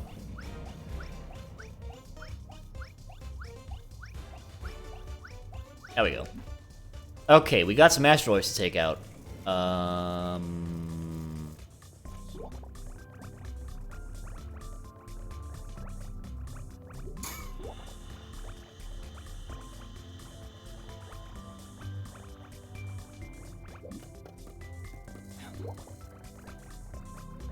Uh-oh. It's okay, I made it. Enough time to start thinking about that odd choice of rope climbing sounds. That's cute. I like it. What rope? What rope? What rope do you make when you noise up a climb? Uh-huh.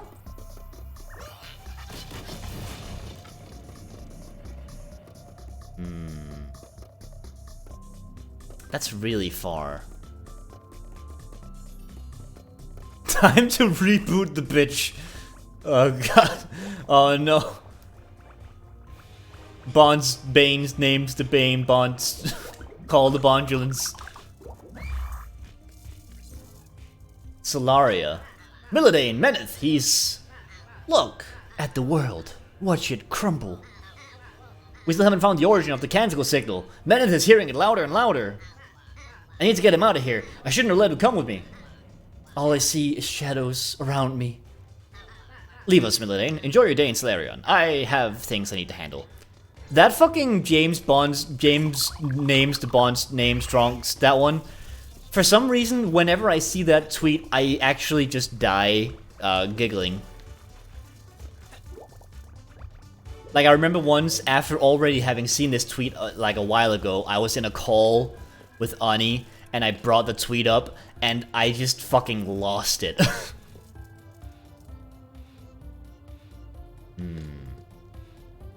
Bames Non's having a strong call of Bondulus. That's the one. Oh, that one's really funny.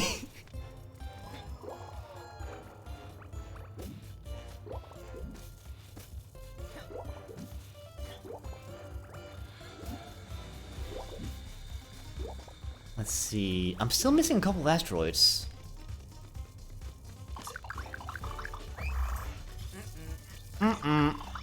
Don't you me.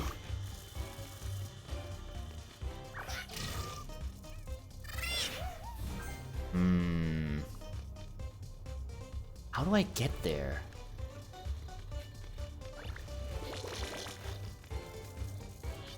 I know how to get up there, but how do I get up? How do I get to those remaining asteroids? I should have the bubbles necessary.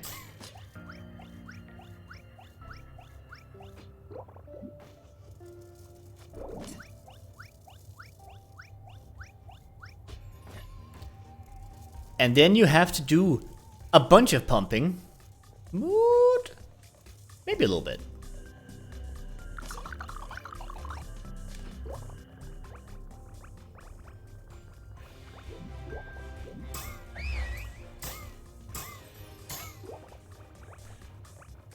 I am a danger to myself. I just had a sudden impulse to bite my sleeve cuff that my fingers were in. Don't bite off your fingers, please. That's a danger.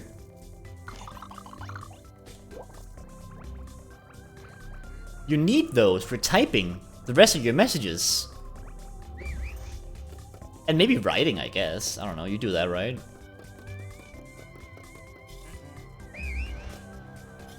I can't build a tower on here. Shit, okay. Let's hope this is long enough.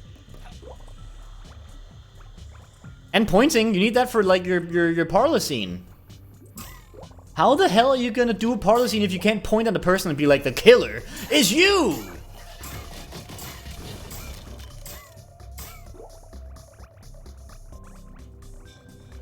Everyone deserves a moment to have a parlor scene.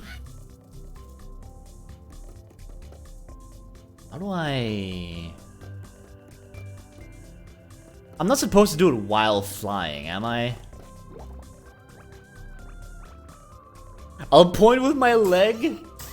Like the sexy prosecutor in The Great Ace Attorney. Alright. Poi, I'll have you know he's a racist. I guess I'll just have to destroy this one while flying. You gotta play the game, Poi.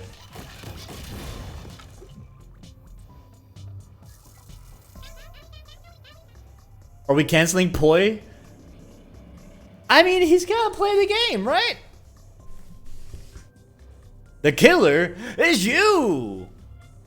Yeah. Yep. It's true. Whoever you're pointing at, they did. Destruction has been confirmed, Captain. Freak Command has instructed me to deliver this recompense. Live long and prosper. Okay, fine. Point with your hips, they don't lie. In fairness, though, I will say the Great Ace Attorney is really long. Like, it is deceptively long.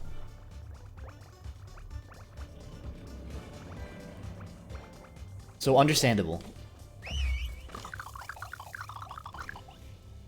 She also encouraged tax evasion. Well, I mean, as long as the hips didn't write the tax report. See that hand on top? Yeah, no, we already had this conversation.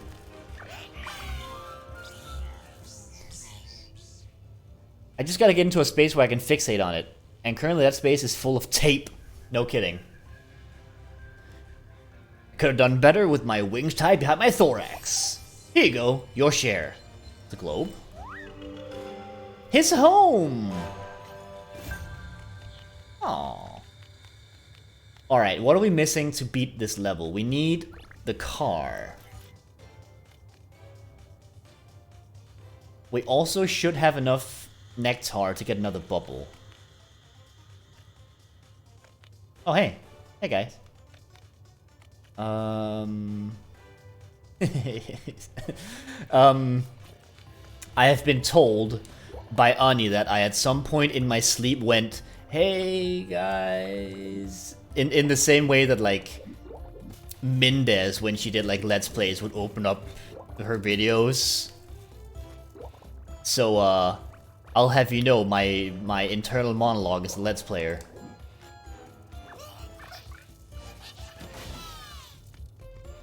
Streaming and dreaming.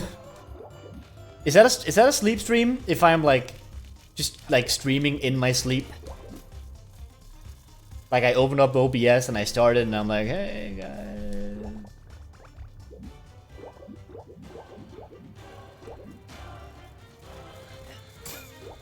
Oh, I also opened, like, a secret hatch and I don't know where it is.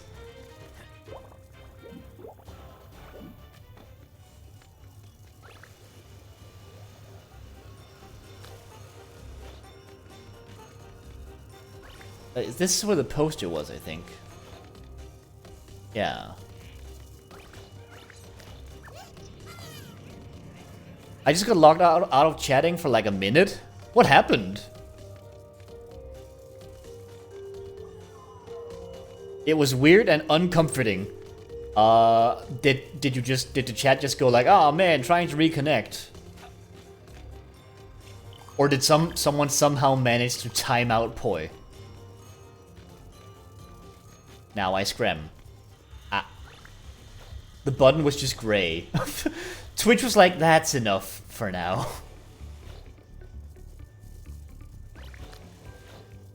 And Twitch is wrong. Don't listen to Twitch.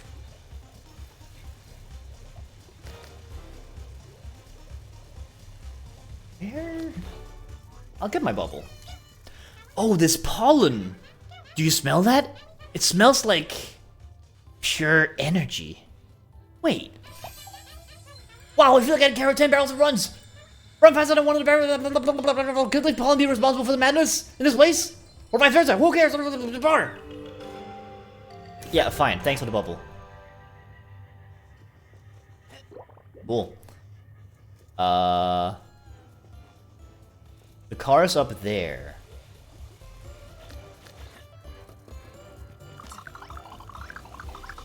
There it is. Wham, wham.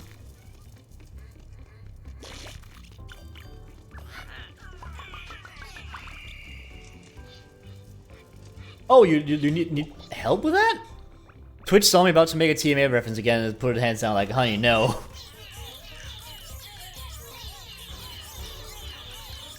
We're gonna start to put you on like TMA reference timeouts where it's like, all right, you made one, you can't make another one for like a minute.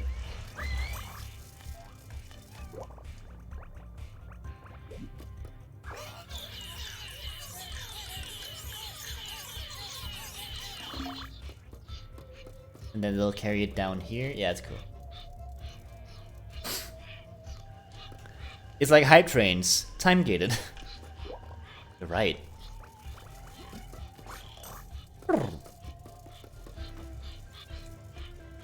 Wait, why are you carrying it through here?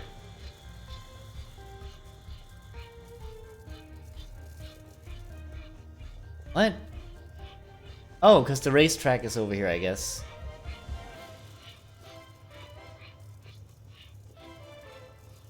I still can't find neither the plug nor that secret door we opened.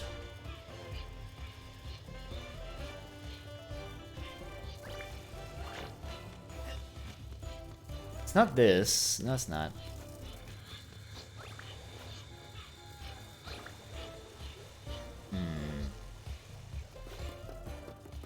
Oh. Oh, this looks like the... I feel like every dentist had this one. Do you know the one? It was like a weird multi-level gas station parking thingy. I feel like every dentist that I ever went to as a kid had these. Your suit's all banged up, ain't it, little fella? I don't think they got the parts to fix it here. We had the abacus one. You had an abacus at your dentist? That fucking sucks. Hudson's only got eyes for things with 4 wheels. I used to be his biggest fan way back then. He's never looked at me, not even once. He's always obsessed with them piles of metal. It's like a fun one. What's a fun abacus? The boss, he doesn't like it when we dawdle. He's not like the other hornets. He's more, well, you know, nice. Oh, you're carrying it up here.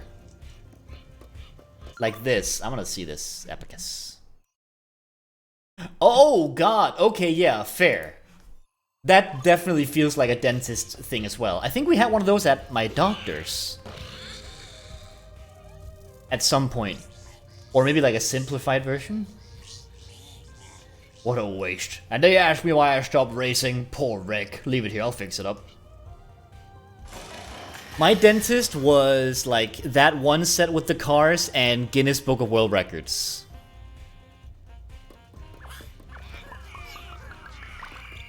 And I mean Guinness Book of World Records. So it's a quality read, and by read I mean look at pictures experience.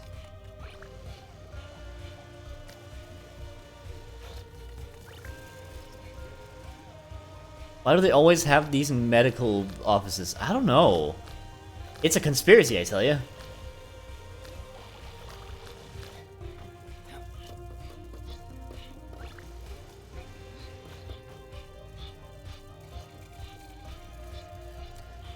We had those as our aptitude test when I enrolled. What? Mind control device, I knew it. Oh, the race is on. I didn't know I finished. Red furries are gonna be show me. Lanza racing's coming home. The blue bolts show you. I am delighted to announce that the race of the century can now commence. Two legends head to head on the Solarion track for your pleasure.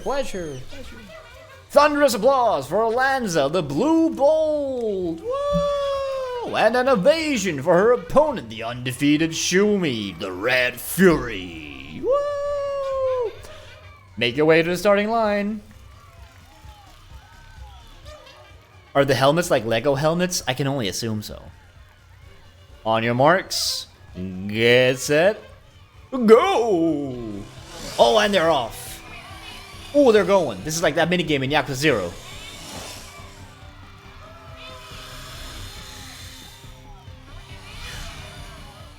Who's gonna win? Oh, Blue's winning. And Blue has won the race! Woo, I always believed that was bad. Finally a victory. Woo, what a victory. I always believed Blue bold Sonic. They had the loopy tracks like in Sonic. What a ripoff. I know, right? The red furry. Well, I mean, they are bugs. They're pretty furry, right? Well, not fur, but like, you know, the hair. Is that fur? Do you call that fur? I don't know. Well, my little Milo. It seems that you've been having some fun. No need to thank me. It was a pleasure. Oh, you were about to forget your thingy. How silly that would have been. How silly that would have been. The park will always be open to you as long as you pay the entrance fee. Cool. No, we're not done in here yet, though. Let's see.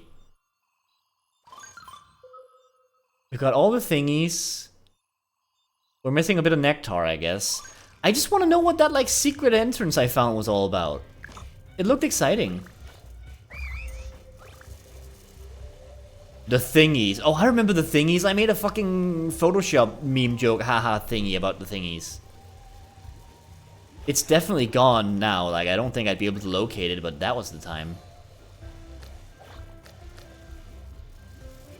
They're like hair accessories in a visual novel. And me and Aristotle took to calling them thingies, and that somehow became a persistent goof.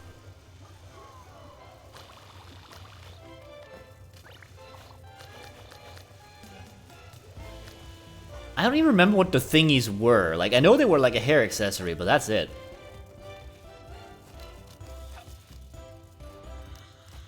I don't remember which VN it was. Me neither. I love Gengar. I'm very glad that you love Gengar, Poi. That wasn't meant for this chat, but sure. You know what? I'm glad it ended up in this one, okay? I'm glad you love Gengar.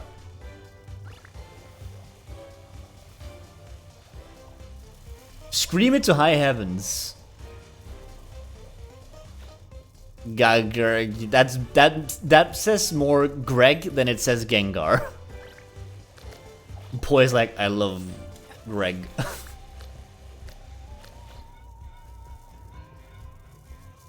I'm lost? Like, I mean, I can leave at any time, but first of all, someone's stuck up there. That's one thing.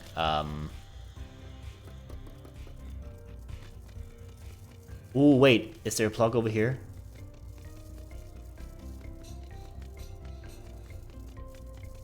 Oh god, there is. 28? Alright, well, strap in.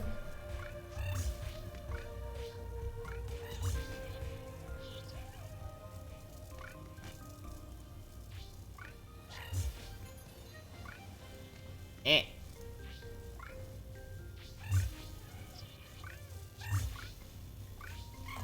Oh, nope. Oh, there we go. I think. That do it? Why? What?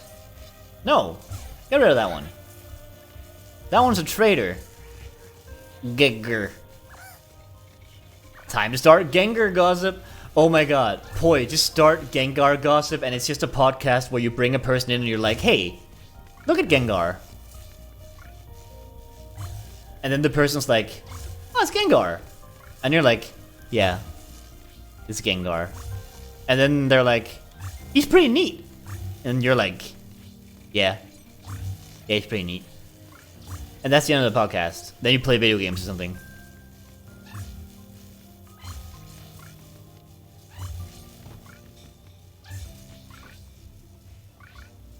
Don't tempt me, I'm tempting you. I'll just have on other Gengar enthusiasts. Just like a fully committed show to actually talking about Gengar. You know what? If you can pull it off, go fucking nuts. Ooh.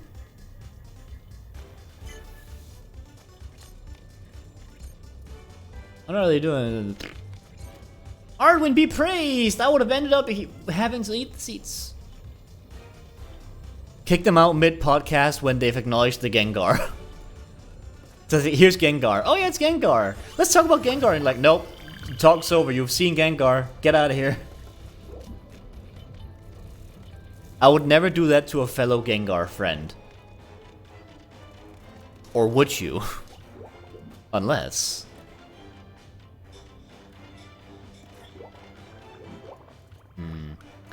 I guess we'll just have to ignore that mysterious entrance that I unlocked, because I can't find it. That's okay, it was probably just Nectar anyway. Alright, where's the exit? There's the exit. Bam, bam. Bam, bam.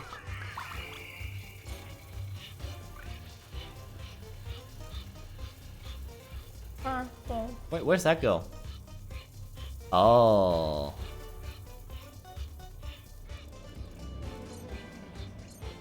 This thingy is ours! Oh, yeah, we know. Okay, fine. The sixth and final component of the Great Arwin's machine. It's the greatest day of my life. This passage will take us right to Crystal. I can't wait to show you the Great Arwin's machine. Finally complete. Yay! Alright. Let's go. How does a yo-yo add to this machine? Oh, I'm up here now.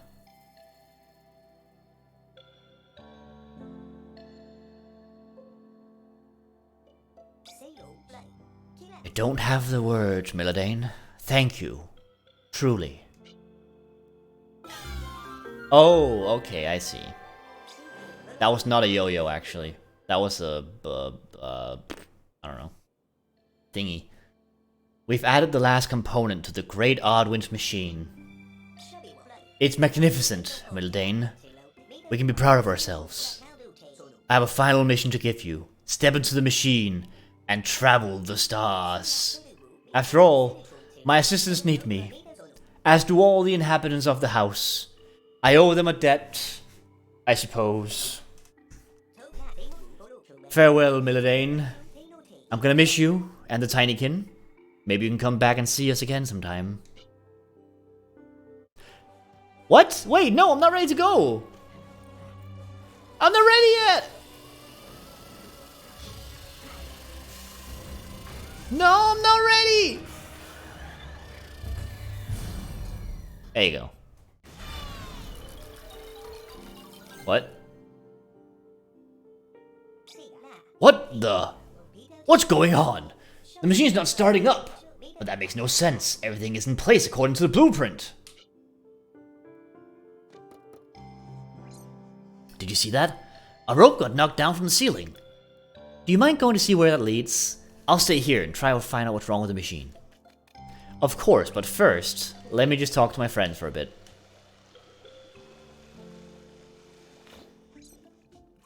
I've known Redme since we were small. He's the last adult Bombix.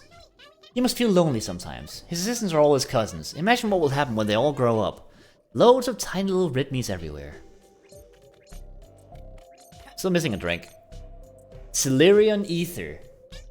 So, can we call Celerion Ether a nectar? Hard to say, and I'm the one who made it. Celerion's pollen is full of palpable static energy.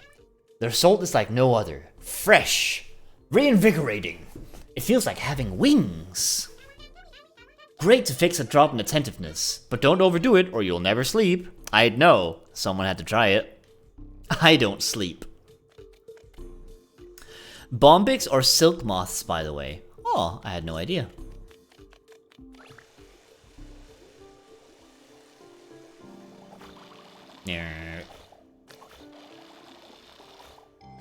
Okay, let's find these things that we discovered during this last one.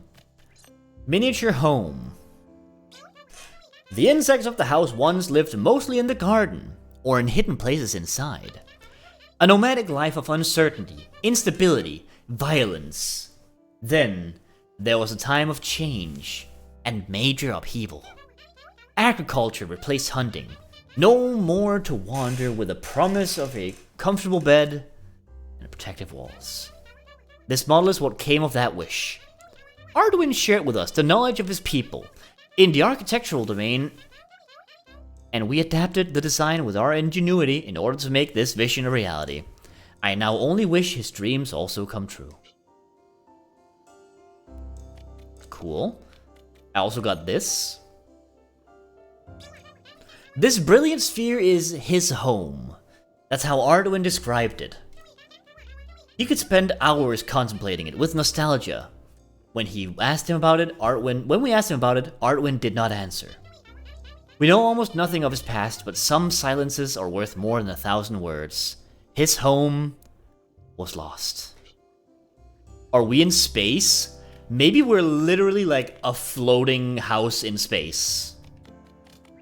But I feel like we saw a planet in the beginning of the game. Maybe he doesn't mean his home as in Arduin. Maybe Arduin said his home and he means like us. And he made us or something. I don't know. Like maybe he means Millidane. Maybe he made Millidane. Because I think Millidane came from an Earth-looking planet. Spinning memory. In his last years with us, Arduin spoke to this object as he would to someone directly. But no one was there. He refused to be surprised during this strange ritual, whispering to this spinning memory. It belonged to someone who was important to Arduin, someone he had lost. And he spoke softly, gently, as if to a child.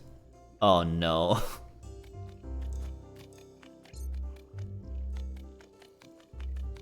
Is this gonna be like Arduin made like either Millidane or some other character and as like a replacement for a family he lost? I told you it'd be dark. Oh god, this is when the game gets dark. Oh no. I guess there's nothing else to do but to ascend the rope that suddenly appeared.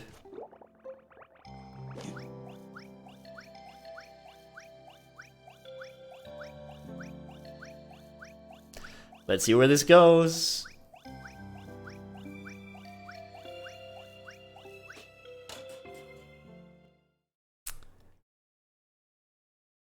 The ceiling?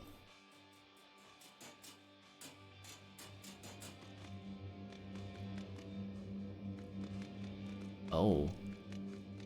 Slippers? Oh god, please don't be here. Arduin, don't be like a real-ass human. Uh-oh.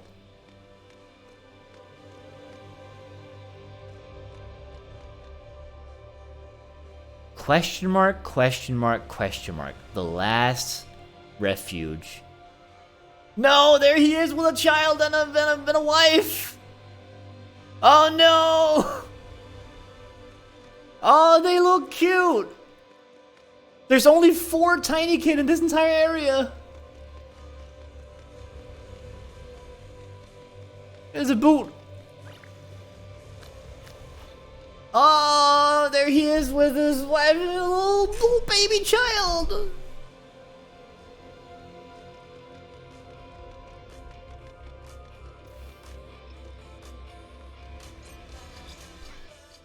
Milo? I was rushing to the infirmary so they could take care of poor Meneth. When his antennae started twitching faster than ever, he begged me to bring him here. This trapdoor was open. I've never seen it before. The canticle came from this player. Our voices were just... The sounds from a machine?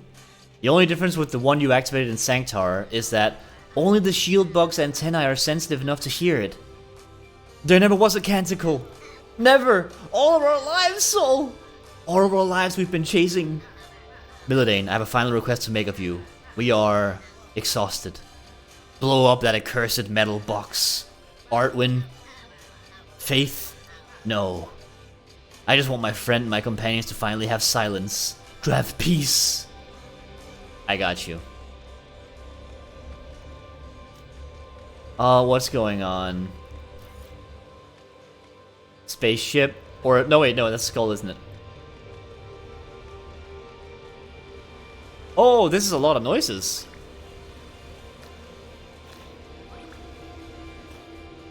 No! Oh, they're cute. What happened?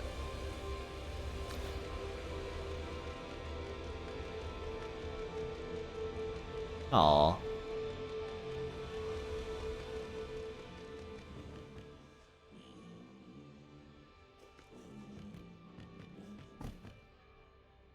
What?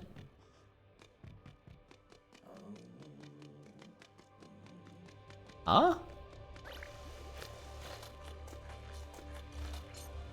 Woo! Of course, we needed to have a Gasper. One final moment. Bye, Gasper. He's gone. That's a graveyard. Oh boy. Alright, let's enter this house.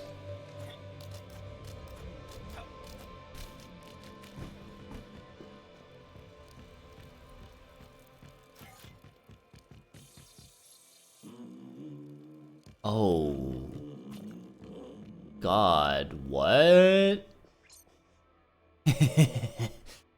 She's funny.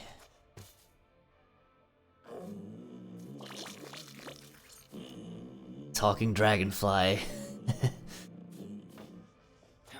You fool.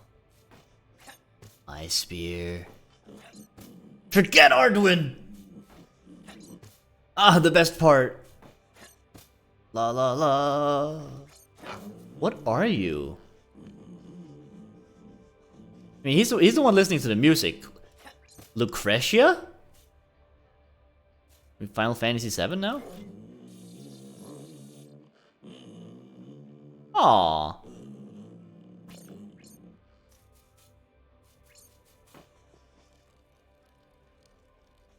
Lucretia. I think it said. Oh, okay. I think it's spelled slightly differently in Final Fantasy VII, so I'm used to saying Lucrezia.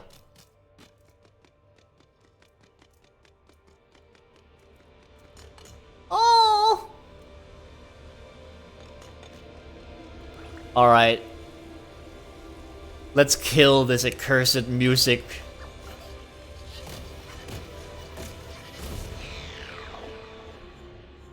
What? My favorite song. Who did that? Who goes there? Show yourselves, ruffians. That's Ardwin. Oh, God. Okay. And he has fucking voice acting. Maneth, listen! I only hear silence around me. He said forget Artwin, yeah. How do you feel, comrade? Free. I feel free. Take it easy. Take it easy. I'll get you to the infirmary. Milladane, it was a terrible shock to learn that our god was only an illusion, but breaking free of the canticle was the best thing that could ever happen to us. I know my comrades will eventually come to understand. It was an honor. The greatest of honors to work by your side. I knew you would be worthy of my old banner. Take care of your friends too, Milo. They need you, don't they?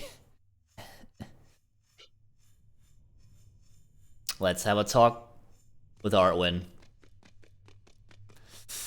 Oh, what happened, Artwin? Did you turn yourself into this?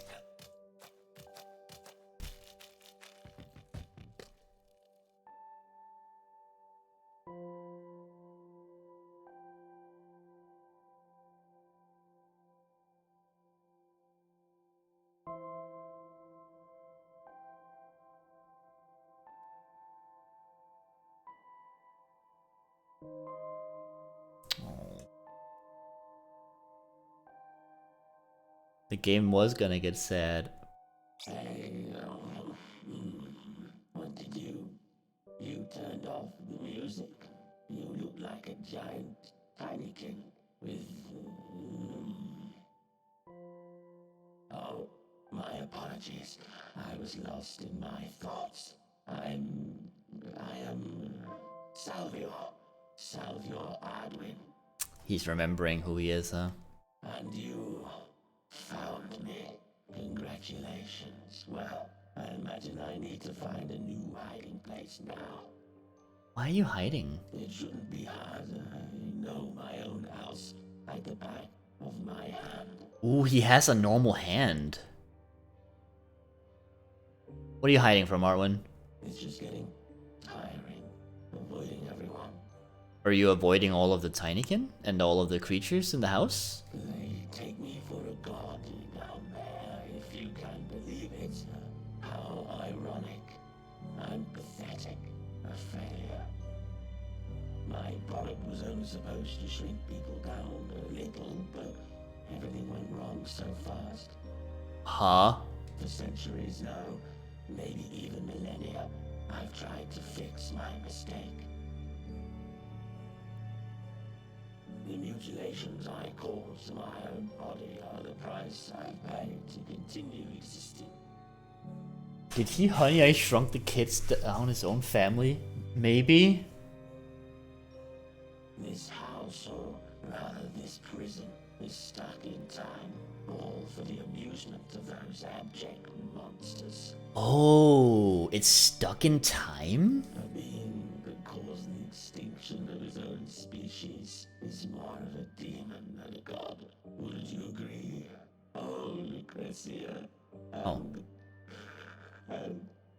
But it's funny. My people follow you as if you had something in common. He didn't say his child's name. Interesting.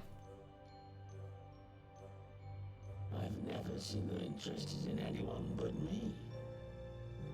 I need to get back to Earth, the real Earth, you understand? But nothing ever changes here. The technology I need to finish my machine, it didn't exist in 1991, so it will forever be inaccessible. I ended up giving up on it entirely. Why? Excuse me? So this is your house in 1991.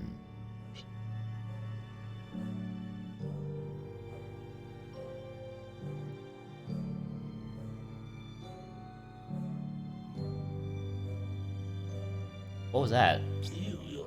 You're a descendant of the Earthlings, but I thought I'd wipe them all out. Mylodane is... It was Mylodane all along.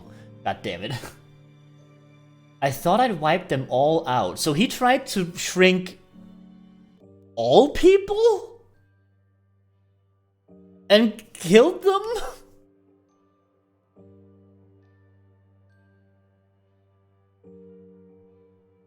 I guess is what he's saying? And you're from Aegis. Aegis, that sounds familiar. But of course, it was one of the worlds we'd prepared in case of a critical threat. Oh. So they had enough time. They had enough time to escape. And now you are here, Mylodane, with your billions of compatriots. I'm so happy and so relieved. I was so alone. This could have been better threaded through the game, I think, maybe. Yeah, I think we're getting a lot of the information now. Like, there was a thread to humanity, maybe? And he seems to think he killed all of them, but they also had like some sort of emergency escape plans to different planets. Wait, you must have thousands of years of technological advancement. Your suit, show it to me. Maybe more that my machine is missing. Quickly, Maladen. I absolutely must meet this read-me. I'm no god, but I think I feel a miracle coming on. I'm confused. You could have had a couple more of these things pop up in the game, maybe?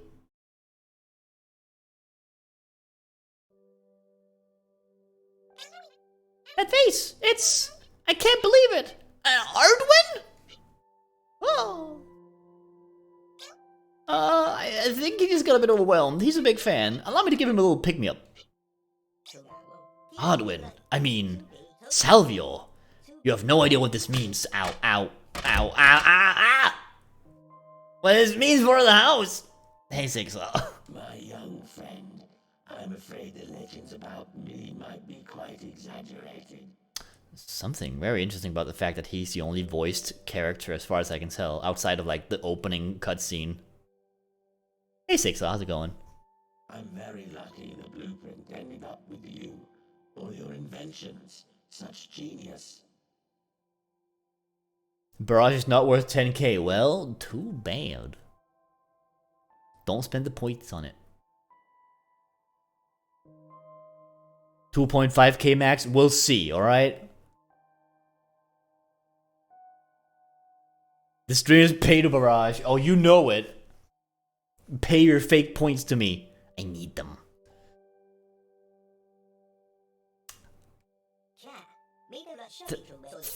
Thank you. Oh, Milodane, which is apparently your name. Salvior explained to me why the machine didn't work earlier. It wasn't mentioned on the blueprint, but the energy required was much higher than I had imagined. But we won't have to go far to find what we need. Milodane. The sub barrage is much stronger. Oh, that's true. I don't know why that one's stronger, actually. I haven't looked into that. Insult flying trolley. You're smelly. You stink. Phooey.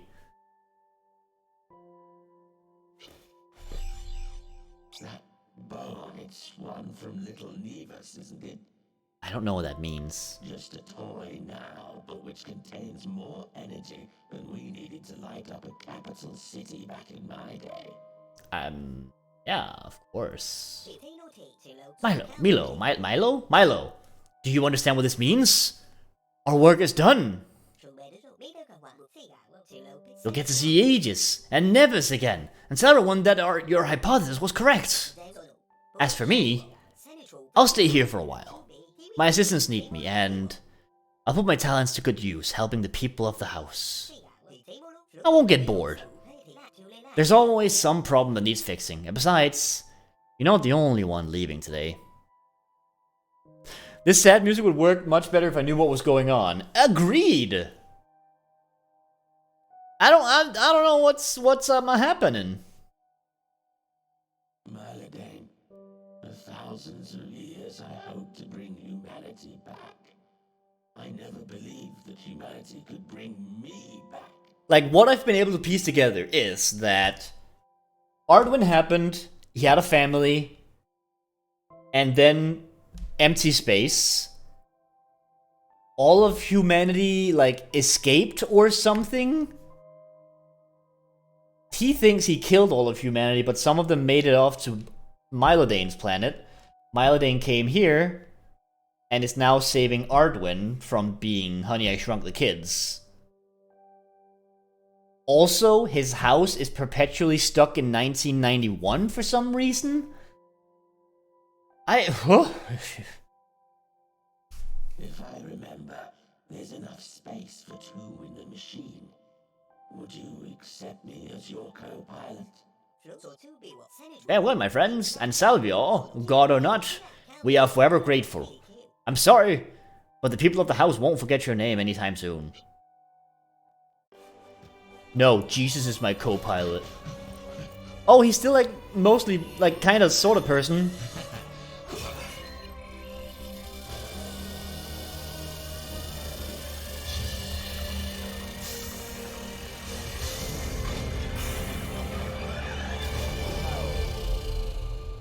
it was just a house. Oh! Uh...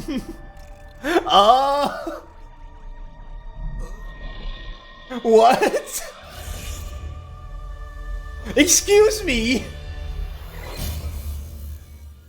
Donut Planet. There's my pet. Hi, pet. Oh.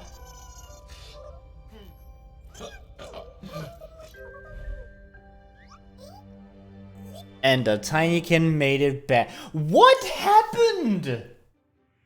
No, don't you, a game made by Splash Team Me. What the fuck just happened? His house? Like, I guess aliens attacked or something. And houses and shit were like in jars that aliens are looking at. And they're stuck in time. And Ardwin wanted to shrink people for some reason. Why did he want to shrink people? As far as I can tell, then maybe like aliens attacked and put people in little jars that are frozen in time, right? And some of the people managed to escape to like a different planet. But then there's also the part where he wanted to shrink everyone, and he feels like he destroyed humanity. You'll find out in Tinykin 2, The Mystery of the Invisible Wizard. Shut up! Corruption in Cowboy County. What? Unless this game somehow has a place where it gives us this lore, we're gonna have to go Googling for a little bit, because I'm not leaving until we've at least had like a slight answer here. So, okay. Alright, So, like, for a while, humanity was humanity. It existed on Earth like always, right? We have Ardwin, a biology dude or whatever, who like wants to do, he made like all these sentient little mini bug people, and they kind of ended up making him into sort of a god or whatever. And then he decided to shrink himself for some reason. Maybe the shrinking was just to hide himself from all those creatures that made him a god. But what about the family? He had a family, and he never mentioned what happened to them. He mentioned Lucretia, whatever. But then he'd be the same size as them. He was the same size as them, right? Like he was bug-sized, right?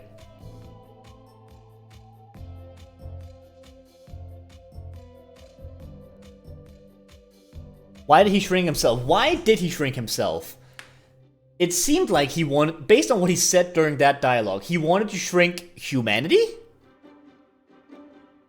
Like, obviously where he is now, he's hiding in the ceiling, hiding from all these bugs that he, like, made into his, he became, like, their god or whatever, right? He could just have hidden in the ceiling, he didn't need to make himself tiny, so that doesn't really hold up either.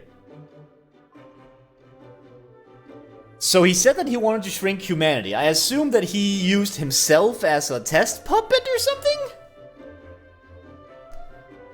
But he was the size as Milodane, right? So that means that humans are that small.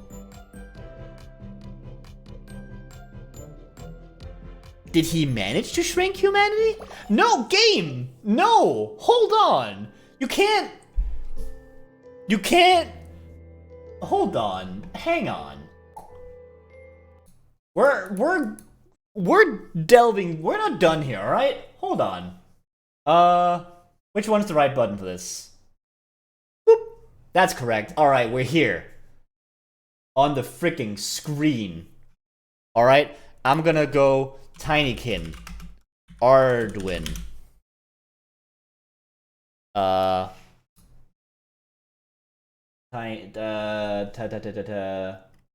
These are all just reviews.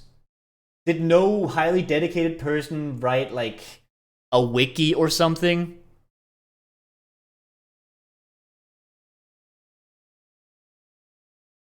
Oh, that docs my email? Oh, whatever.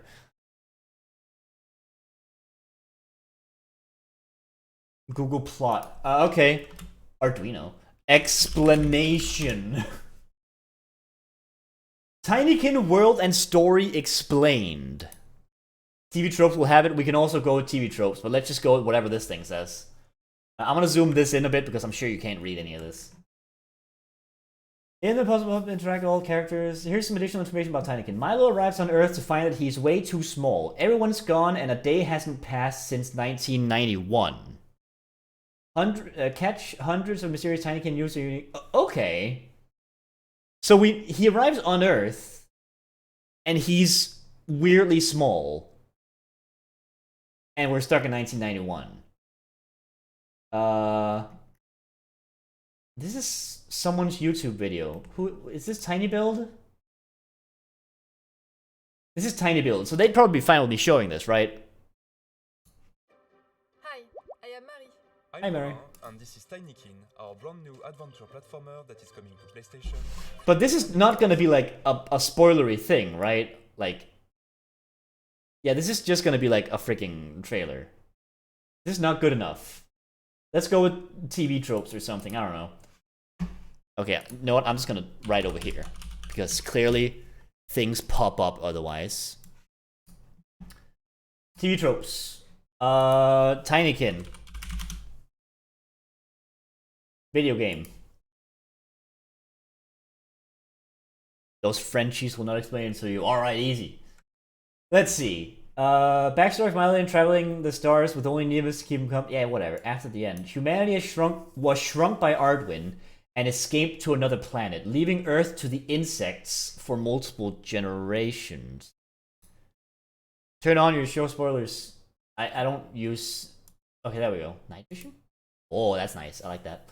Okay.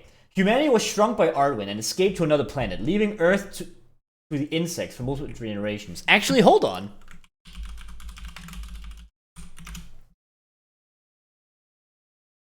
I don't suppose someone wrote a Wikipedia article on this game.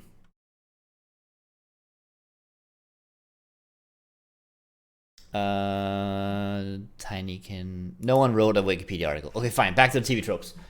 Bait and switch. Solarium Park opens with Walter. Just give... whatever. Blesses, shield bugs. Here Artwin's Candy Club. No matter where they go in the house, it might be the song of their god, but they never...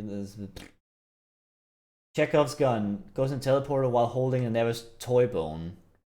When Artwin reveals that a device to escape the house is impossible to build with 1991 technology, it turns out the bone is exactly what he needs to finish it. We got that. The ending reveals the house and countless other areas are kept in jars under watchful eyes of aliens. The ending nonchalantly shows the house and countless other areas being trapped by aliens. Mylane gets a glimpse of them while escaping. No, you know what spoilers, because it's underlined. The alien language used in the probe is 1. It's effectively a security report on Mylodane calling for its immediate... What? Okay. From the start, one of the main mysteries is finding out how and why Mylodane was shrunk. Right. Humanity as a whole turns out to have been shrunk by Ardwin, but rather than being a recent change, it happened so long ago that humanity forgot that what Earth's actual size is. Okay. Foreshadowing. Your first introduction to the mantises in Foliana consists of them being paranoid of shadows in the walls. Weird, but a dung beetle there warns you that even a stopped clock is right twice a day. Oh, you're right, I did say that. That's kind of cute. Eagle-eyed players might even see mysterious eyeballs watching them from sources like masks and binoculars. You see eventually that they are in the ending. Oh, that's creepy.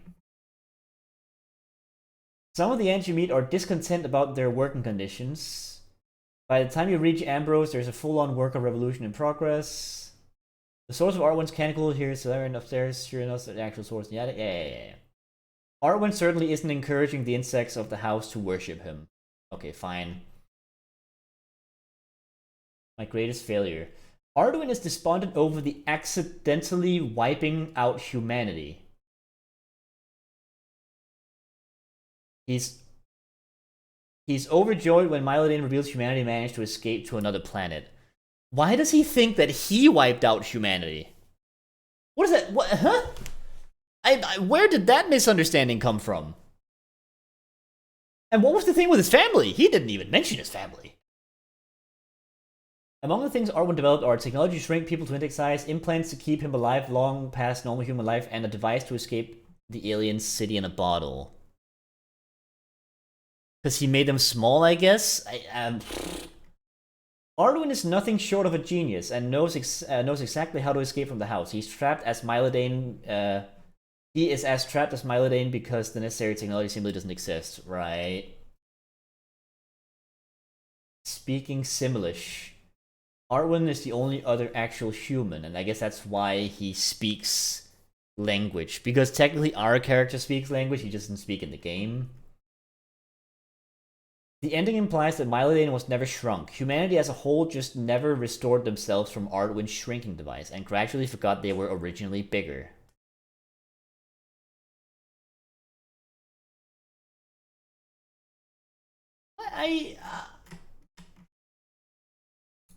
Why do I feel like there's still unanswered shit? Is the characters tab? Okay, cool. Close. Open all of them, baby. Let's see. His toy bone doesn't matter. Discarded life support. Wait, what?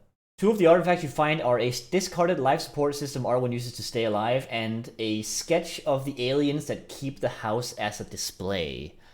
Oh. Cool.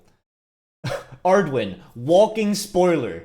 Despite being worshipped throughout the truth about him is only fully revealed in the final area. To the game's fault, by the way. What?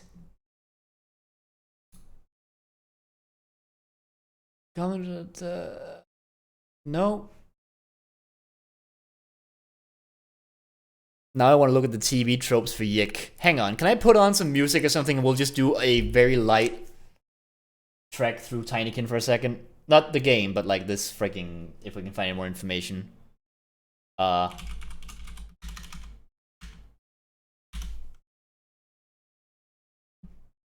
Tinykin music. That works. This should play music, I think. Cool. So as far as we can tell... Easy now, music. As far as we can tell, then Ardwin was a dude on Earth, and he wanted to shrink humanity, and he shrunk humanity.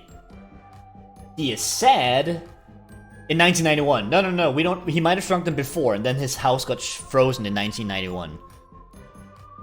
He shrunk humanity, and... Wait, but when he shrunk himself, he got, like, horribly deformed, right? Why didn't humanity get horribly deformed? Maybe he... Did he shrink himself first? And that fucked him... It might have been the life support stuff that made him fucked up, actually. Maybe that's it. Yeah, it might be the living more time thing, exactly. He shrunk humanity, and then the world got fucked up by aliens or something? Also, I'm not sitting on my sofa, I'm just noticing. Like, I'm here. Hi. Okay. So he shrank the humans, and then separate from this, completely isolated from anything involving the tiny thing or all the things that he made, like his gods or whatever. Then humanity tried to escape. But I think they tried to escape from the aliens, and them being small, I guess, is immaterial to the alien thing that happened. It seems like the aliens attacking and them being shrunk are entirely unrelated. Like, he just wanted to shrink humanity for some reason. Did he shrink them to protect them from aliens? Did he?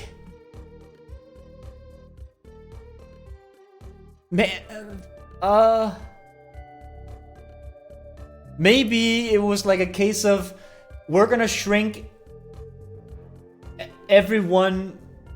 Wait, so he doesn't know they escaped. Because I was about to say, maybe he shrank them into his house because then they could all be in there and then they got to escape. But they couldn't do that because his house is stuck in 1991. Which means that humanity escaped before they got put into jars? Why 1991? I assume the aliens just put him into a jar in 1991, and that's just when it happened, right? Like, that seems to be the case. Like, they took the thing and they froze it and put it in a jar or something. Those were jars? I mean, little container thingies. I don't know, you know. And then he shrank humanity. Maybe to save them? Then humanity is... Maybe he shrank them so that they could all fit in a spaceship. Or something. And then shut them off to various planets. He knew that they had certain candidate planets in mind. How would they fly a spaceship if they were small? I assume the spaceship itself was made for tiny humans, perhaps. Because he has the technology for making a spaceship that can take you out of here, right? So maybe he made spaceships for humanity, and they were tiny. How far in advance did he fucking plan? How did they know that aliens were gonna put them all in jars so far in advance? Do we need to, like, timeline this shit? Hold on. Hang on, I can unplug my controller now. We're not playing any more Tinykin. Okay. Okay. Clip Studio. Here we are. Let's just make, like, one of these, right? Is my pen... Hello? There it is. Okay, cool. So, what we have... I'll make human shrink ray and human smaller just in case and put us in gum jars. So, we have a timeline, right? That's not very straight. That, okay, yeah. Cool. We have a timeline here, right? We have a couple points on there. We have 1991. I'm gonna make this text a little bit smaller so I can, yeah. 1991 is there. I propose this as we go off in the deep end. Let's have a look. Perfect. Okay. 1991. And here we have Milo, Lance, and that's all just Tinykin, right?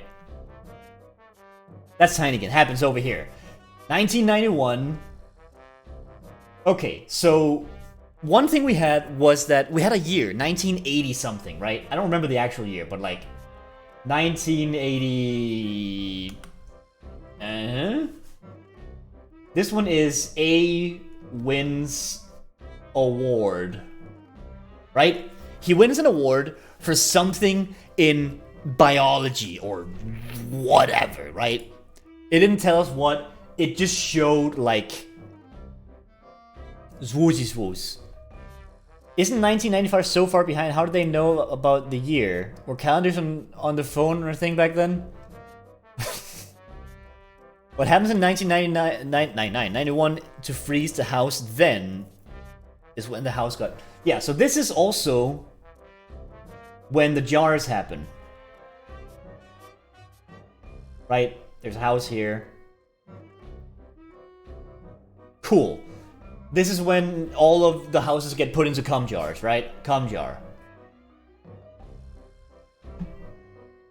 I'm busy right now. Cum jars, right? They happen here. Somewhere, maybe in here, humanity shrunk? Like, in there somewhere. Reasonably, this means that somewhere between this biological find and this mystery thingy, all of the humans were down with shrinking themselves down. Why was Arwen complaining about the technology not being advanced enough, but knowing Milo can do it with his dog chew toy? Is Arwen like a time traveler to know that, or what? I assume that he saw his suit, because he mentioned his suit, and he was like, oh, you're new, you don't come from here, you must come from outside, maybe you have the technology we need. And he thought that it was in a suit, but actually he had like the bone, right? But he knew Nevis, didn't he? He mentioned Nevis. Or was that might have been Ridme actually. Okay. So why did humanity get shrunk, first of all? Also, I assume that somewhere after... I'm realizing that I've fucked up the scale here royally, right? Because we don't need all of this Milo lands in Tinykin. So I'm just gonna... Nope. Tell you what. We're just gonna do this.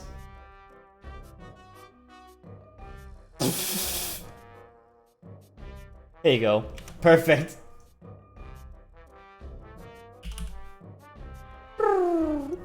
So, at this point, right here, at this point, humans are sent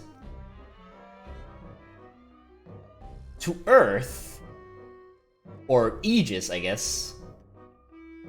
Hey Jessica, we finished Tinykin and we're trying to understand the plot, because it was a mess.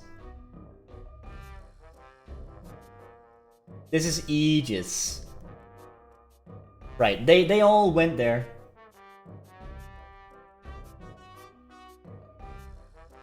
Is the house in the cum jar the entire Earth, or did the aliens portion it off? Okay.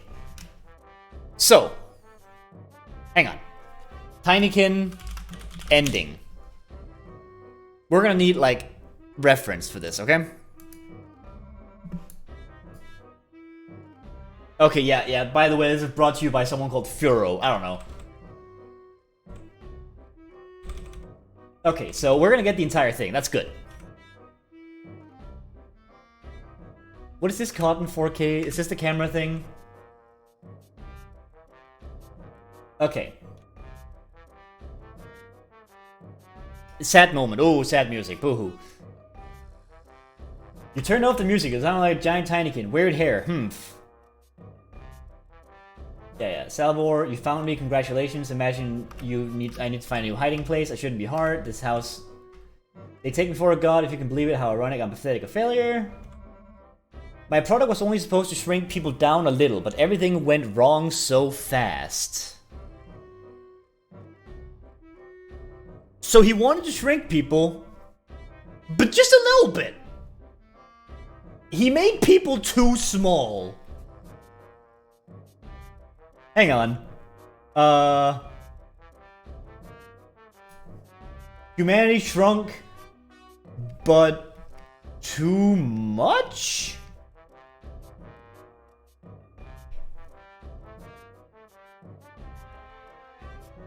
Shrink people a bit, but he ended up shrinking people a lot. Why do you want to shrink people a little bit? My product was only supposed to shrink people down a little, but everything went wrong so fast. For centuries, no, maybe even millennia, I've tried to fix my mistake. Your mistake of shrinking people too much?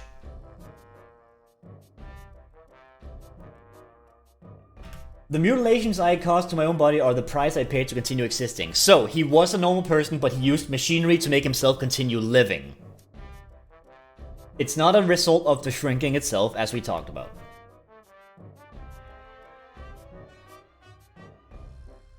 This house, or rather this prison, is stuck in time, all for the amusement of those abject monsters, that being the aliens on the outside. A being that caused the extinction of his own species is more of a demon than a god. Wouldn't you agree, oh Lucretia? Lucretia, whatever. So he thinks that he caused the extinction of people. Why? Why does he think that he caused the extinction of humanity? Because they're small. Okay, so he's like, oh no, I made them too small, they're gonna fucking die, because they're too small, right? So, humanity comes to his house. Hang on, where's my timeline? Humanity comes to his house, and they get shrunk, and then they go home. And then in this space here, shit! Aliens come! But he knew that humans had, like, planets that they had as candidates to go to, right?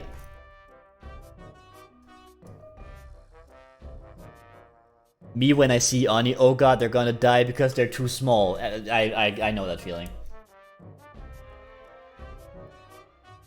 It's funny, my people follow you as if you had something in common. I need to get back to Earth, the real Earth, you understand, but nothing changes here.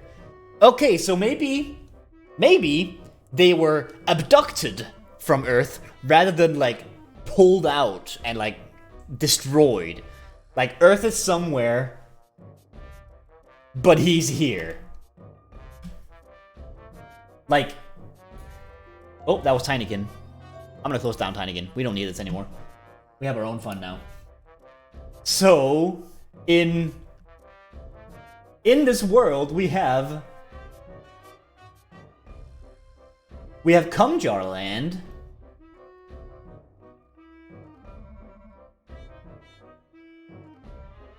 With aliens, right? They're like,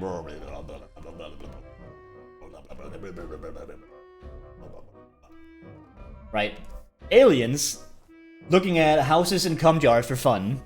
Over here is Earth. And over here is Aegis. This is Earth. And this is Cumjar Land.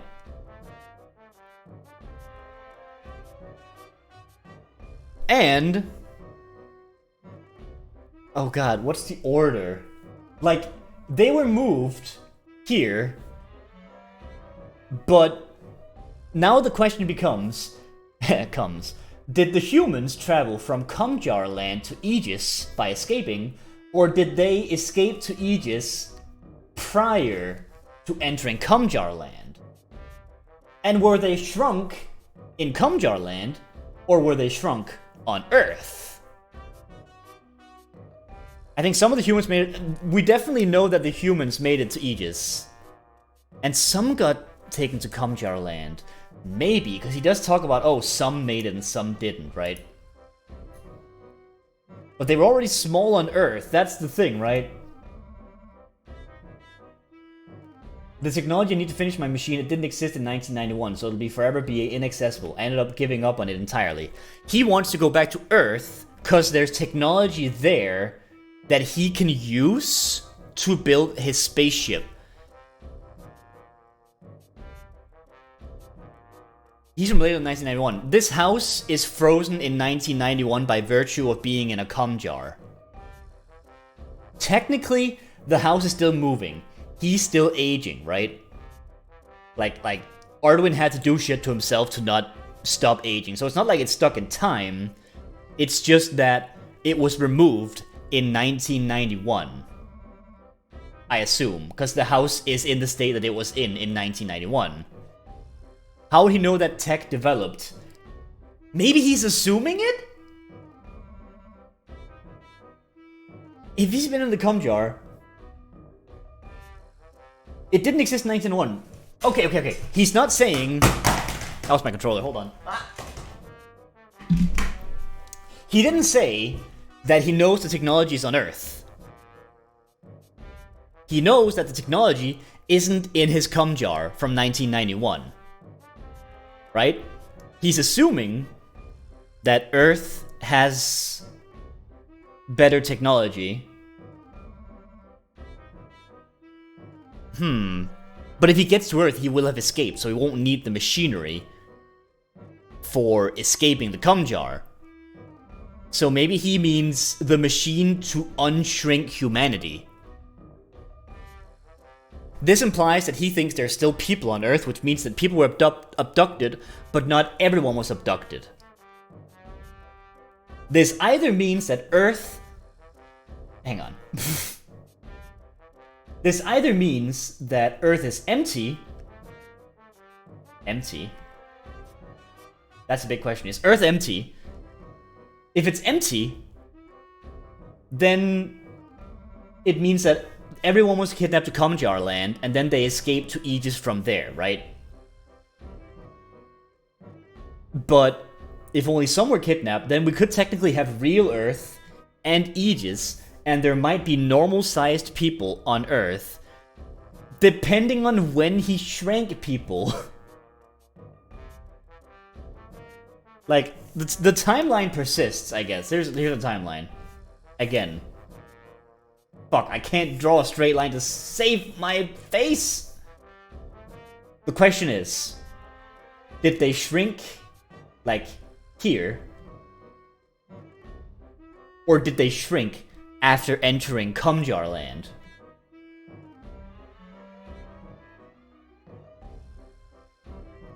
I assume he did it before, because at this point, he's alone in the house, right? And he wouldn't have the technology to take people away, which means that everyone was shrunk on Earth, and then unrelated to this entire plot, people were put into cum jars. And they escaped before, which means they knew about the aliens.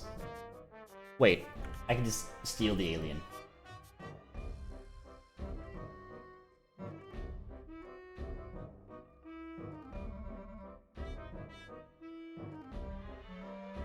So the cum aliens are here, right? They're coming, no pun intended. Right? And they're approaching slowly. Okay, so Ardwin, a mad lad, wanted to shrink humans, but just a little bit. He didn't want to shrink humans to bug size. He, for some reason, completely and utterly unknown to us, wanted to shrink humanity a bit. He didn't manage to do this. He accidentally shrank humanity a lot, down to like Mylodane size, right? And this happened maybe even before cum aliens. They shrunk like over here. And then they were shrunk. They were small. They were tiny. And then... But why did he shrink them if not for the cum alien approach? It could be that they saw, oh no, cum aliens are approaching. And then he was like, I've got it. I'm gonna shrink people a little bit. That'll help somehow, I'm sure. Then he fucked up. Right? He fucked up because he's like, oh shit, people are too small. I need to fix this. And then, this is abduction, right? Jarring. Jarred. Parenthesis, cum. Close parenthesis. So, they they got put into jars before Arduin could think up a solution to his machine that would unshrink humanity. Right? He had plans to do this, and that's what he's still working on. That's why he wants to go to Earth. It's not to escape, it's to make the machine that unshrinks humanity to their normal sizes, or possibly slightly smaller than normal sizes, because that's a thing we want for some reason. But what he doesn't know is that humanity escaped to... Okay, let's go back to the cutscene real quick. Hold on. We have more information to extract here.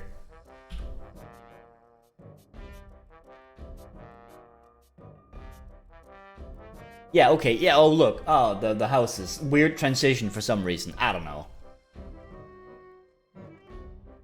Oh, this is Mylodane explaining why he's here to Artwin, I guess. He thought he'd wiped all of the humans out. I think our assumption is that he just thought he'd wiped out humanity because they became too small. And that's it? Maybe he's of the assumption that, oh no, aliens are coming, and I just made humans teeny tiny. We're fucked. That's such a leap of logic. I know! If that's the case, if we assume aliens are coming, and he's like, I got it. I gotta shrink people. I don't know why. To make room in a spaceship? Who the fuck knows, right? And then they shrunk too much, and he's like, well, I fucked people up. They're done. They're donezo. I'm gonna make myself tiny and hide in my house. I don't know.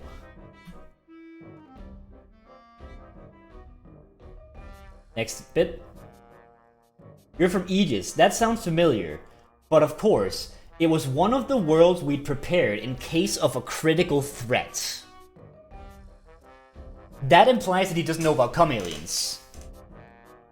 That's... Okay. This means that they didn't know about aliens, but he knows that there are planets designated for cases of critical threats. Such as, oh, I don't know, maybe aliens. So, this means there's two options. Hang on. Again, I'm just gonna come for this. Aliens, we don't know about them, right? So this one is wrong. We don't shrink them before we know about aliens. Wait, no, we do. This one's correct, actually. This one is wrong. He shrinks them before we know about aliens. For some reason. Who knows? Maybe he tried to save the world from hunger by being like, hey, if we're all a little bit tinier, food's more filling. I don't know. We're leaping in logic because he didn't explain anything, right? They shrank too much, and he's like, oh god. I fucked up humanity. Oh god, oh shit, oh fuck. I'm not a god like my bug friends told me. I'm gonna hide in a tiny house upstairs, cause I'm also tiny, you know? I'm gonna make a house in the ceiling of my house, and I'm gonna live there, hiding from those things that think I'm God, because I don't know how to unshrink humanity. I miss so much. Here's the thing. All of this was explained in the final, like, one of the final scenes of the game. So I understand. We're lost almost as much as you are, except I'm spiraling. So, he shrank people. Oh god, I fucked up. I'm gonna hide from my responsibilities, and I'm gonna think of a way to fix my machine, right? So what if we assume that in this period of time, he tries to fix it?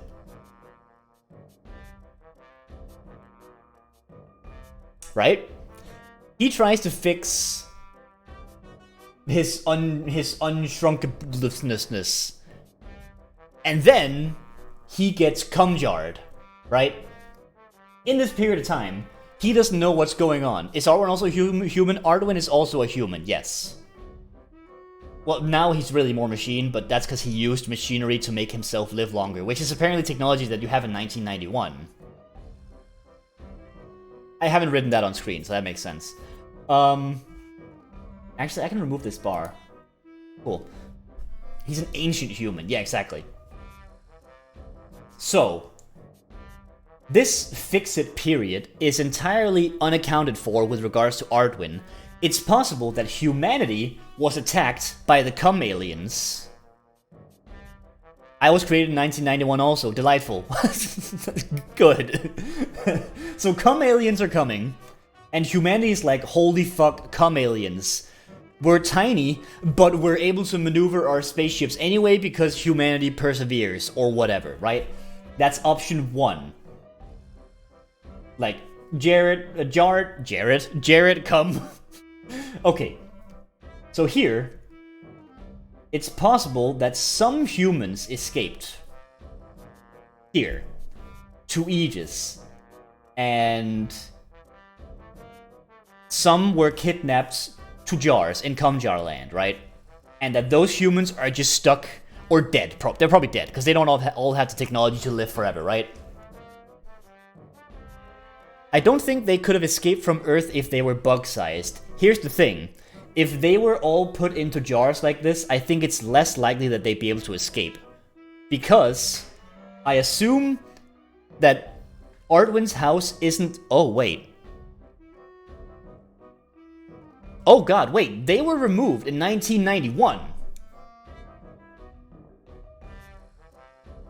Which means that they also wouldn't have the technology to escape any part of Kumjar land, because every single jar, assuming they weren't kidnapped in like...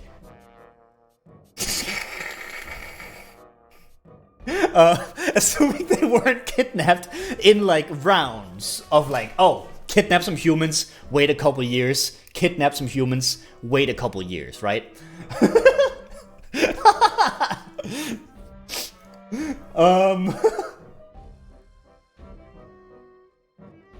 They kidnap, if that's the case, then it makes sense, right? They kidnap some humans, and then while they're off putting them in cum jars, humanity escapes, right?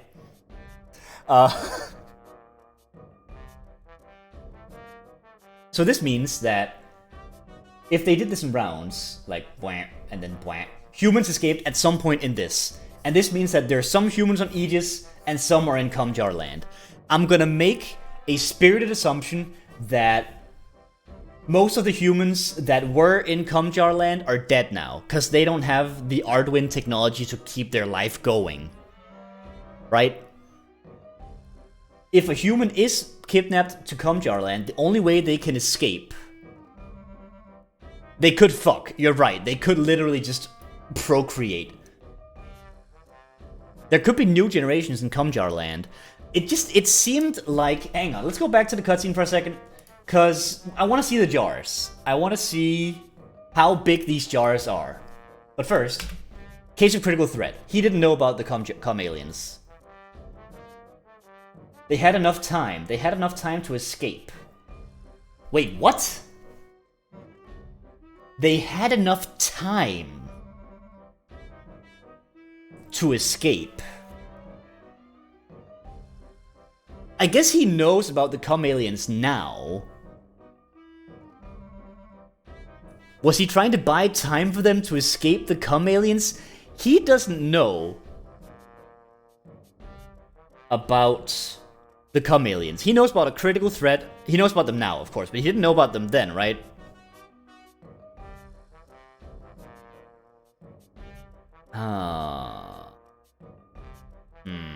Time release capsules. I don't think Arduin had any control over time. He knows about the abominable monsters outside. That's what he knows. He mentioned that earlier, that like they're out there, right? They're here for the entertainment of the aliens, which I guess implies that maybe they're fucking in the jars because, you know, there's humanity in there and they're having a blast. They're probably not having a blast. They had enough time, to me, doesn't necessarily imply that he was trying to buy them time. To me, this could just mean that I did that shit, and then I got kidnapped. Oh god, humanity didn't make it. But wait, no, they had time to get away. Awesome, right? This could mean that people were kidnapped in rounds, or that the kidnapping process took so long that some had enough time to escape. Maybe. I'm so happy and so relieved I was so alone. Yep, sure. You must have thousands of technological advancements. Your suit.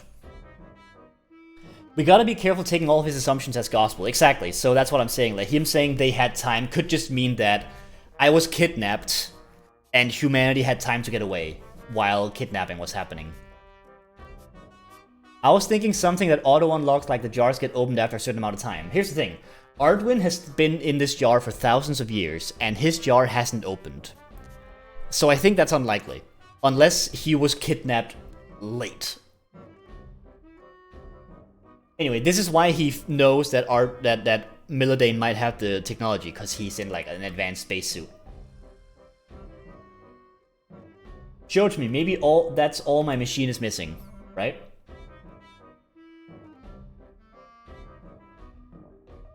Right, and now he wants to see the spaceship that Redmi made.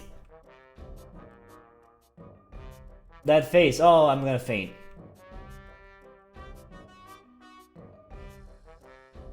I'm very lucky the blueprint ended up with you. All your inventions, such genius. Okay, so he made a blueprint for escaping this place.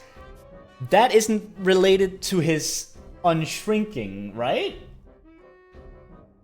Because he wouldn't want to go to Earth to get technology to get away from Kumjar land, because obviously then he could just, you know, Earth. It wasn't mentioned in the blueprint, but the energy required was way higher than I imagined. Yeah. Yeah, exactly. He made a blueprint how to escape, and then he gave up. We won't have to go far to find what we mean. Open your hand. Right, so I assume that in the cut between the last scene and this scene, he investigated Milladane's suit and found, like, the energy source. And that's why he knows that it's in his hand.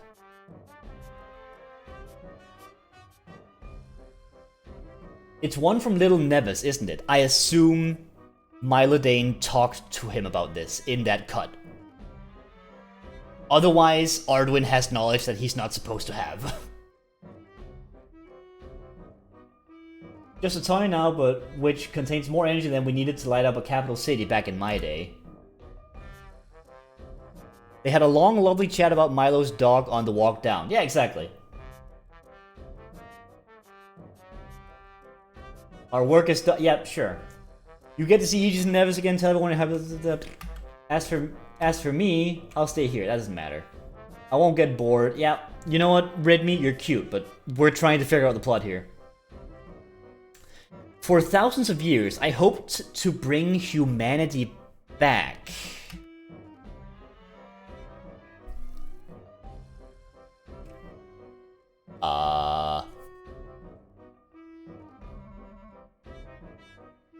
Because he thought they were dead. But he didn't want to, like... He wanted to unshrink them, right? So he assumed that humanity was still just... Okay, fine. So he wanted to... humans are tiny. I'm gonna find a way to untiny them, and escape is a secondary thing.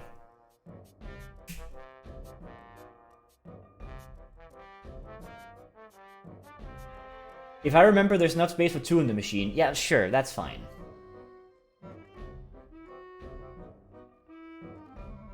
Farewell, friends.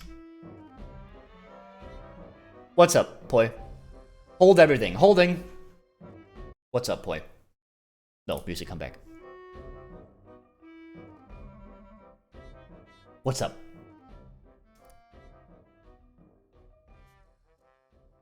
There's space for 2 in the machine, because he designed it for him and his goddamn wife. You're right. Where's his wife? Maybe he designed the spaceship really early, right? Because I assume his family's dead, right? I assume he doesn't have his family, like... He didn't small his wife. I assume he smalled his wife, because we haven't seen her in all of this.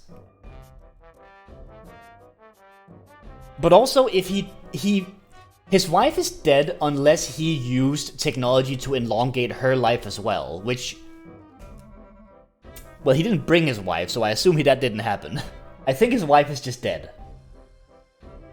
I think he's given up on the family, they're dead, but he wants to save humanity itself. Oh.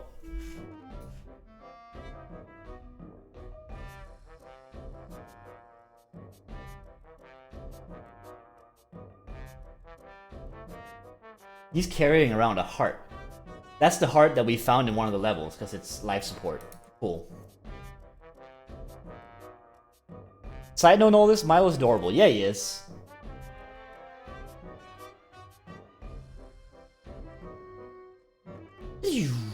Okay. Cumjar Land. Let's see. First of all, there's nothing in here where I'm thinking that's an entire city. There's the Eiffel Tower, there's like a spaceship, there's pyramids, there's, I think that's, is that a part of the Machu Picchu or something?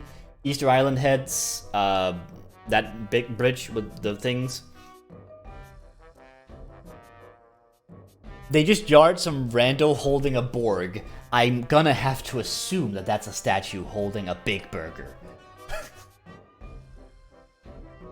Okay. So, this might be getting too inside baseball, because this is not something most people freaking think about. But you cannot repopulate with just like 2 people. Most of these jars are definitely empty. Is that an escape shuttle in the bottom? Oh shit, that's what it is! It's probably a fucking escape shuttle!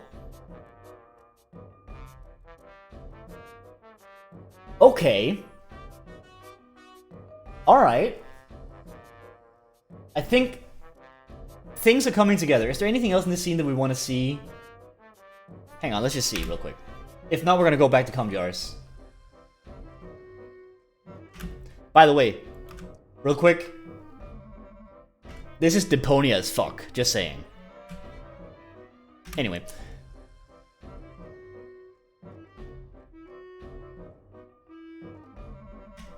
And they're looking in. And this is Aegis. Aegis is actually a donut. I think. Unless this is Cumjar Land. I don't think this is Cumjar Land though, because this is... I think this is Aegis.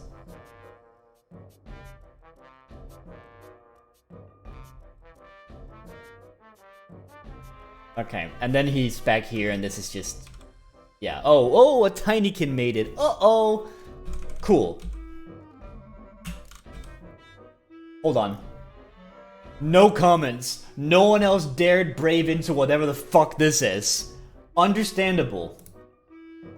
Okay. Cumjar Land. Cool. I forgot about the monkeys. I forgot I did those.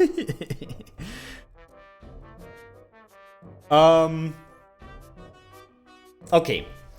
Based on this, I think we have a base idea.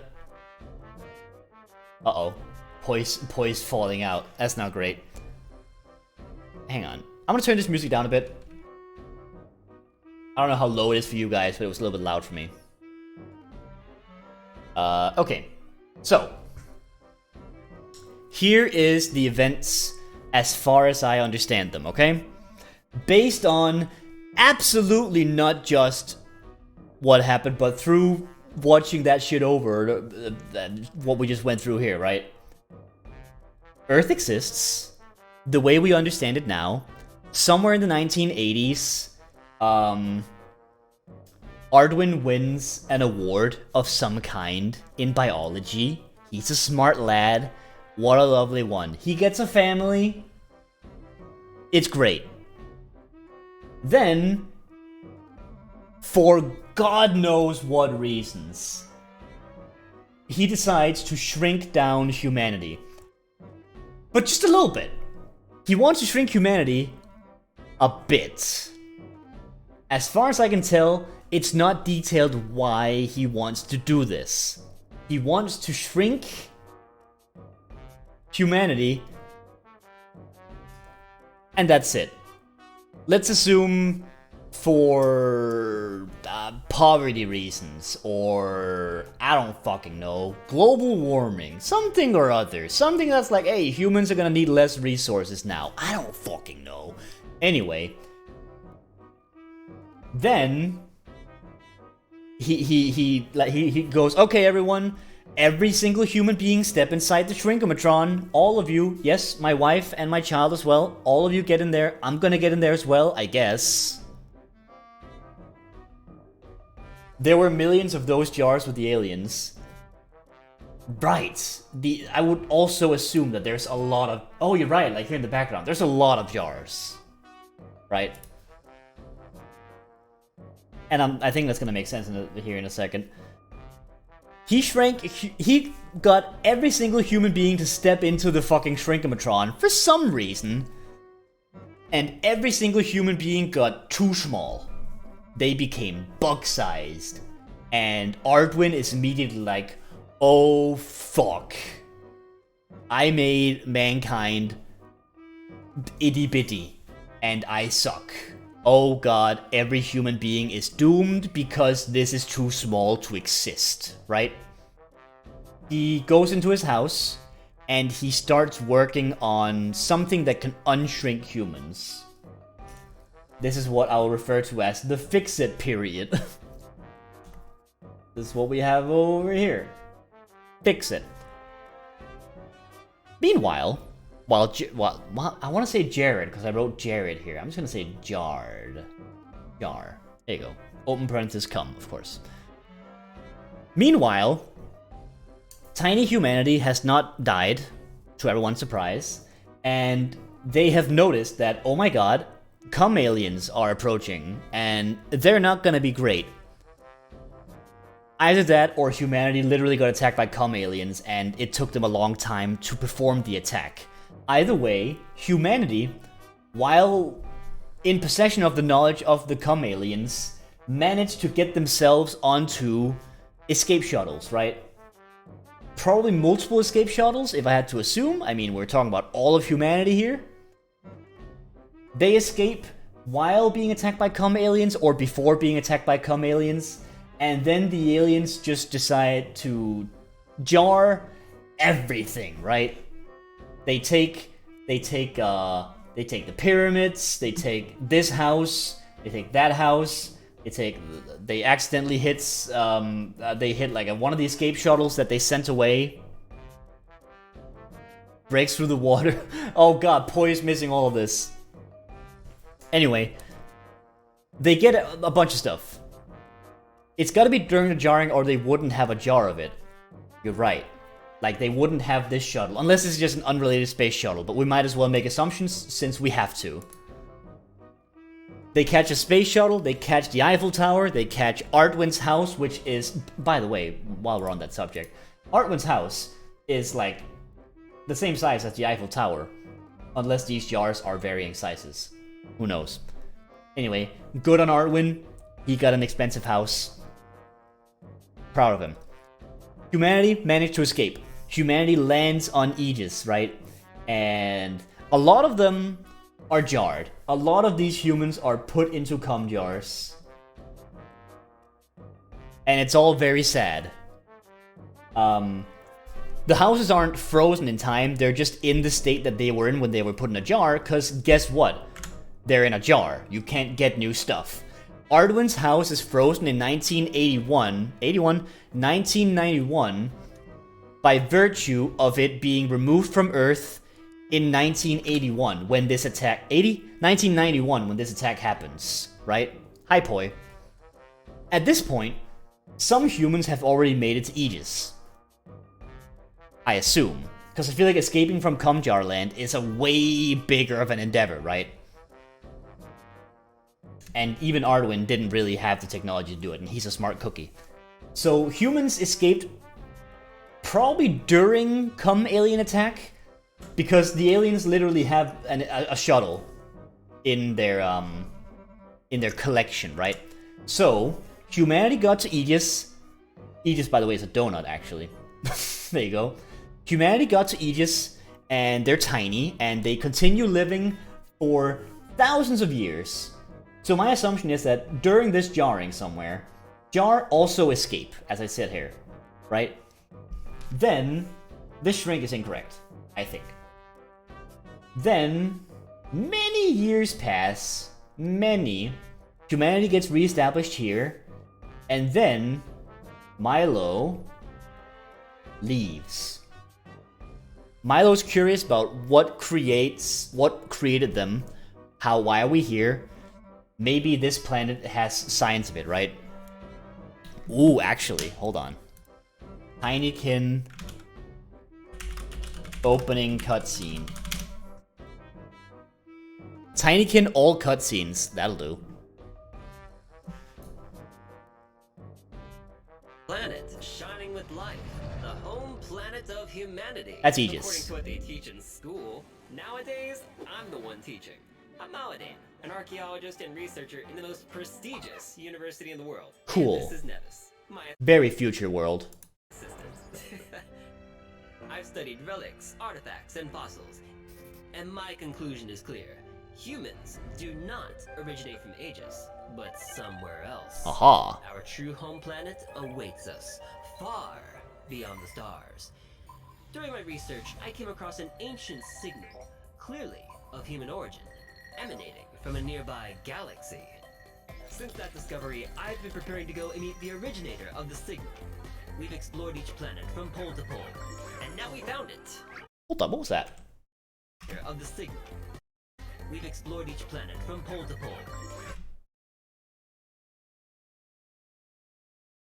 Ah. I guess that's Kumjar Land? It's been millennia since they landed on Aegis. I think so, yeah. And now we found it. It's decided. Nevis and I will go to this mysterious planet to uncover. Or that's Earth and they somehow got intercepted. I don't know.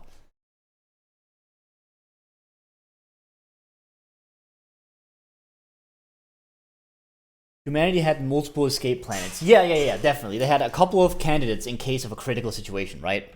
The secret of humanity's origins. We didn't get to bring our dog. That sucks. And then we just got these guys. That's less important. Okay. Maybe this is another one of those escape planets. No, because he teleports to that planet and ends up in Ardwin's house. So, like, the house is in Kumjar Land.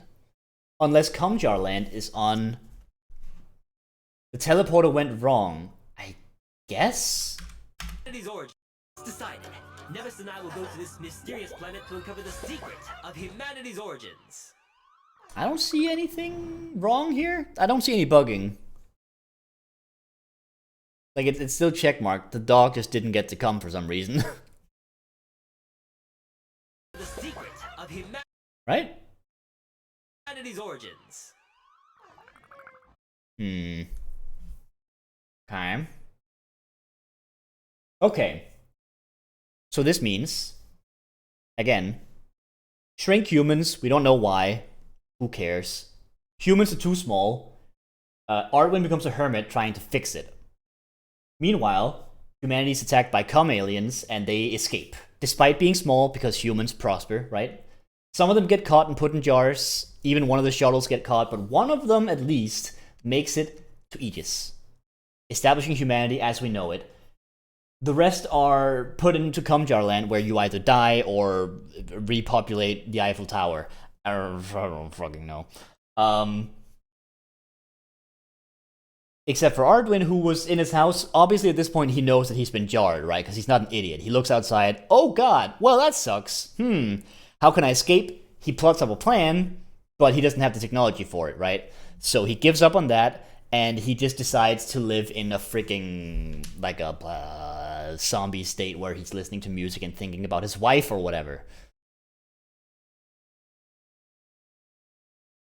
And then Tinykin happens. I think we have the plot now. There's some pretty obvious questions, such as why the fuck did Ardwin shrink humanity? But I feel like we're not gonna get answers to those questions. Hang on. I have one more thing we can think of. Community hub. We're delving into dangerous territory, alright? Discussions. Let's see. Do you think there's anything in here Is there DLC planned? It needs DLC because the end gives more questions than answers. Same for the alien language you can find. There's an alien language?! The ending reminds me of Men in Black, and I wonder if that's intentional. Remember how it ends with the aliens really knows? No, not. I don't care about your fun movie analogies. I want answers.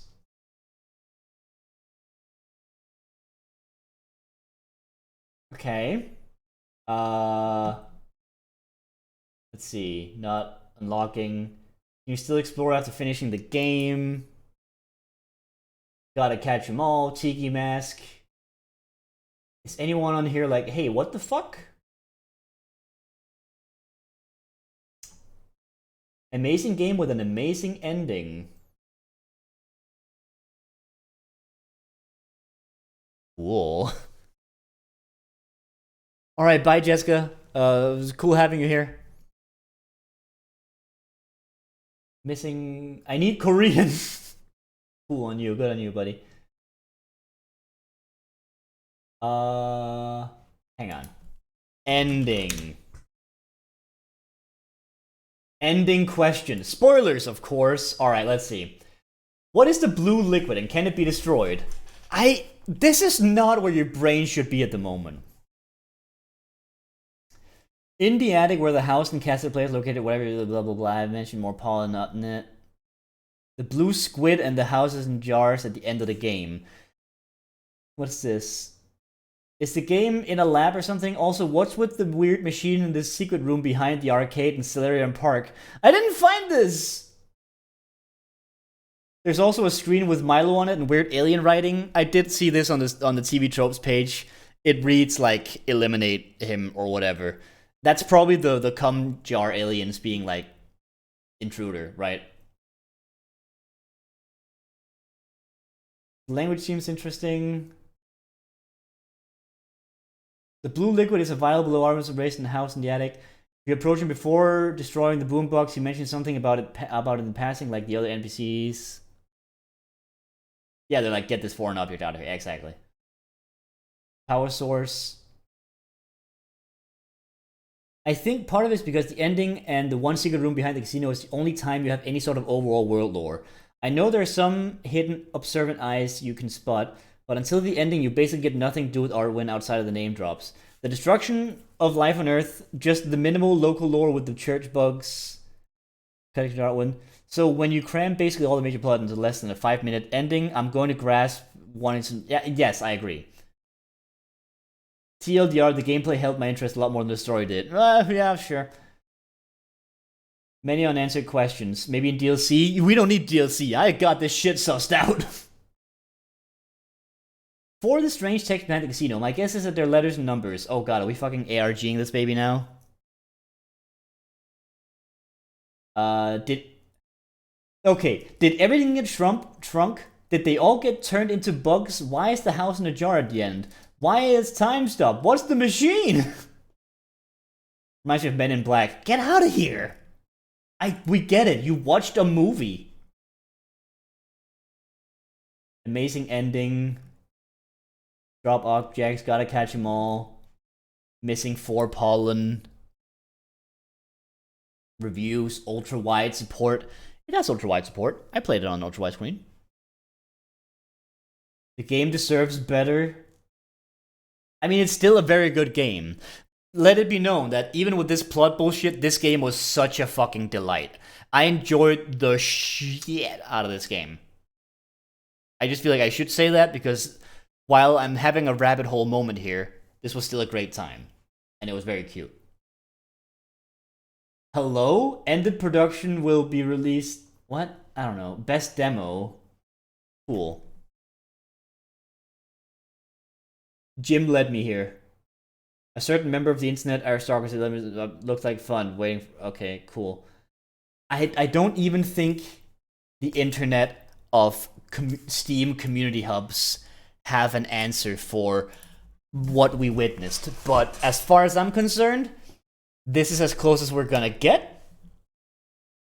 Let's see if we can find this room. I don't want to go into Tinykin because I couldn't find the room before, but I can Google.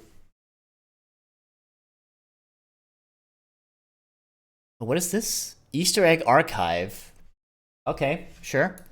Let's watch Easter egg archives video on this. I found a Reddit post about it with no responses. Oh god. That's the best, isn't it? So we just went to this level, right? Hang on. If you question what Tinykin on nil, silch. Fuck you.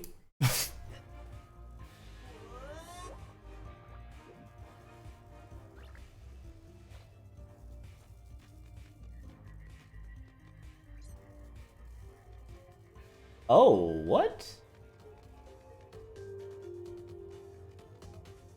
No, yeah, we did this. We hit the fishy thingy.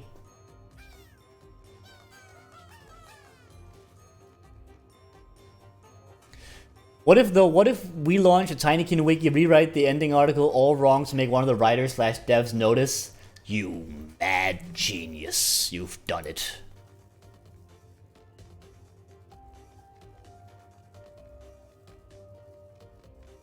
Oh, it was there. Okay, let's see what this is. Oh, that's an obnoxious achievement noise.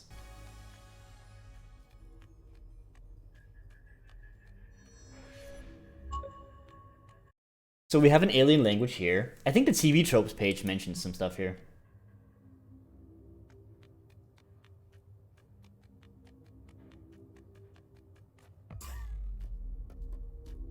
Oh, good job, buddy.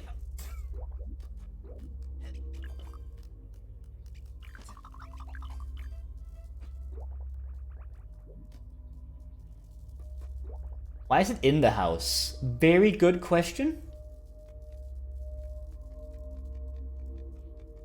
The aliens are very big, you're right. They wouldn't be able to fit in something like this.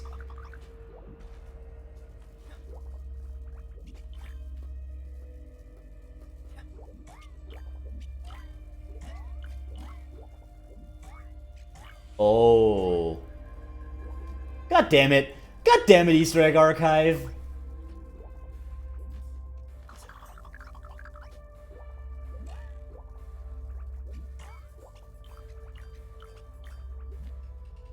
Oh. Oh. That is big. That is big enough for cum jar aliens, possibly.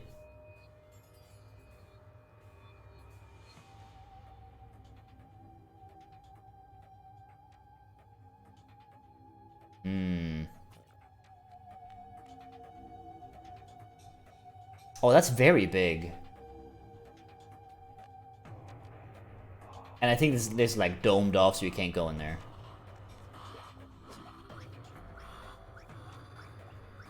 What is this music? Oh my god.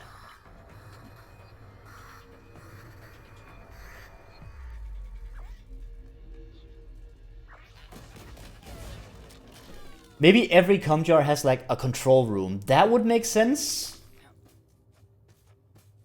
I mean, we've never seen another cum jar, I guess.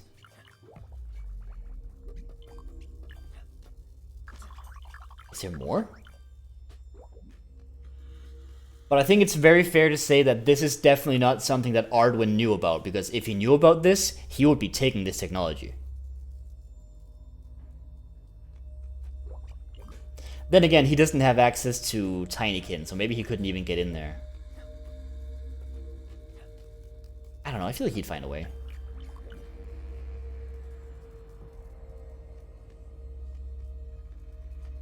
Oh, and here's more arcade shit.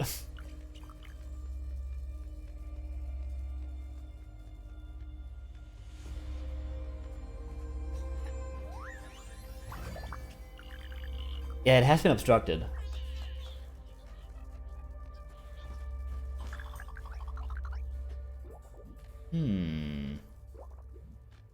I think it's fair to say that this is definitely something that the cum jar aliens had, though. Like, this is their shit.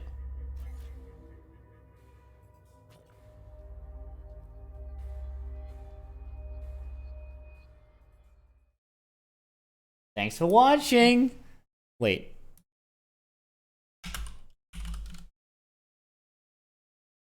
Where's the thing I had opened before?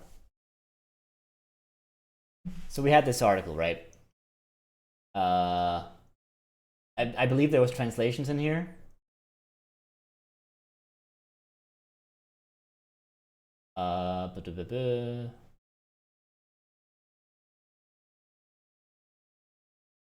Human lifespan. Wasn't it like language or something? Language. The alien language used in the probe is one. It effectively is a security report on Mylodane, calling for his immediate removal. Yeah, okay, cool. Okay. I think that covers the secret room. And I think we have an idea, roughly, of the general plot of this game. And it only took what I'm gonna have to assume is like maybe half an hour to an hour's rambling and losing my mind for a bit following the final cutscene of the game. This is the stuff where normally you go on the internet and you write Tinykin explanation, and then there's some person who's lost their fucking mind doing this, but no one has. Should I put this on YouTube in case other people Google this? Like, what if I just highlight this entire segment and I put it on YouTube and I go like Tinykin explanation ending or whatever, and then that's what makes me the cool guy. I think we're gonna do this. Okay. With that, I think we finished Tinykin. Very cool game. Sure went for something with its ending, huh? I was ready for, oh, Arduin had a family and they died and it was all very sad. Turns out it was this. It was that. It was this thing. But no, you're in a cum jar. Fuck you. Okay. Let's get out of here, I think. Okay. You're putting this on YouTube as an ending explained. Yeah, absolutely. Do I put the entire process in there, or do I just put like this ending bit where I rambled my way through the plot? I probably need to put the entire thing on there, don't I? Yeah, I think so. What do we got? What do we got? What do we got? This is the most times the word cum has been said in an ending explained video outside of porno ending explained. You're very true. Can you make a timeline thing out of your drawing on CSP?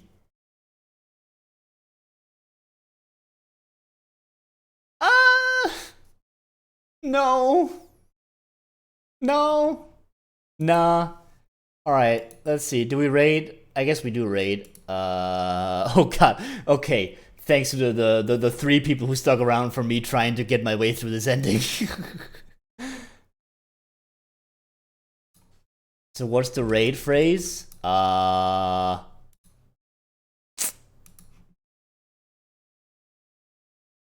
don't know. I was looking at. Okay, hang on. Actually, what's this? What do you want it to be? Please give me your suggestion for what you would like to be the ending phrase, the raid phrase.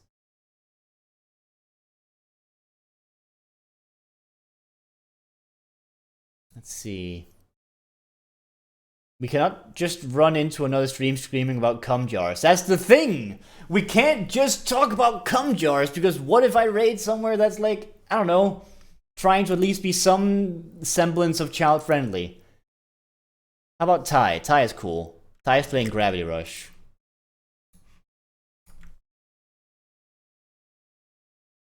There we go. I forgot how raiding works. Okay. There's like 2 of us.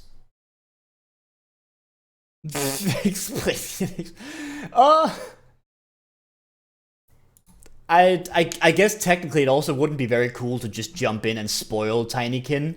I don't know what anyone's stance on the game is necessarily, but that wouldn't be fair. So let's just go in and we'll say that we lost our fucking minds to an ending, right? Let's go. Alright, thanks for watching. I'll see you on Friday for some Cult of the Lamb. Bye-bye.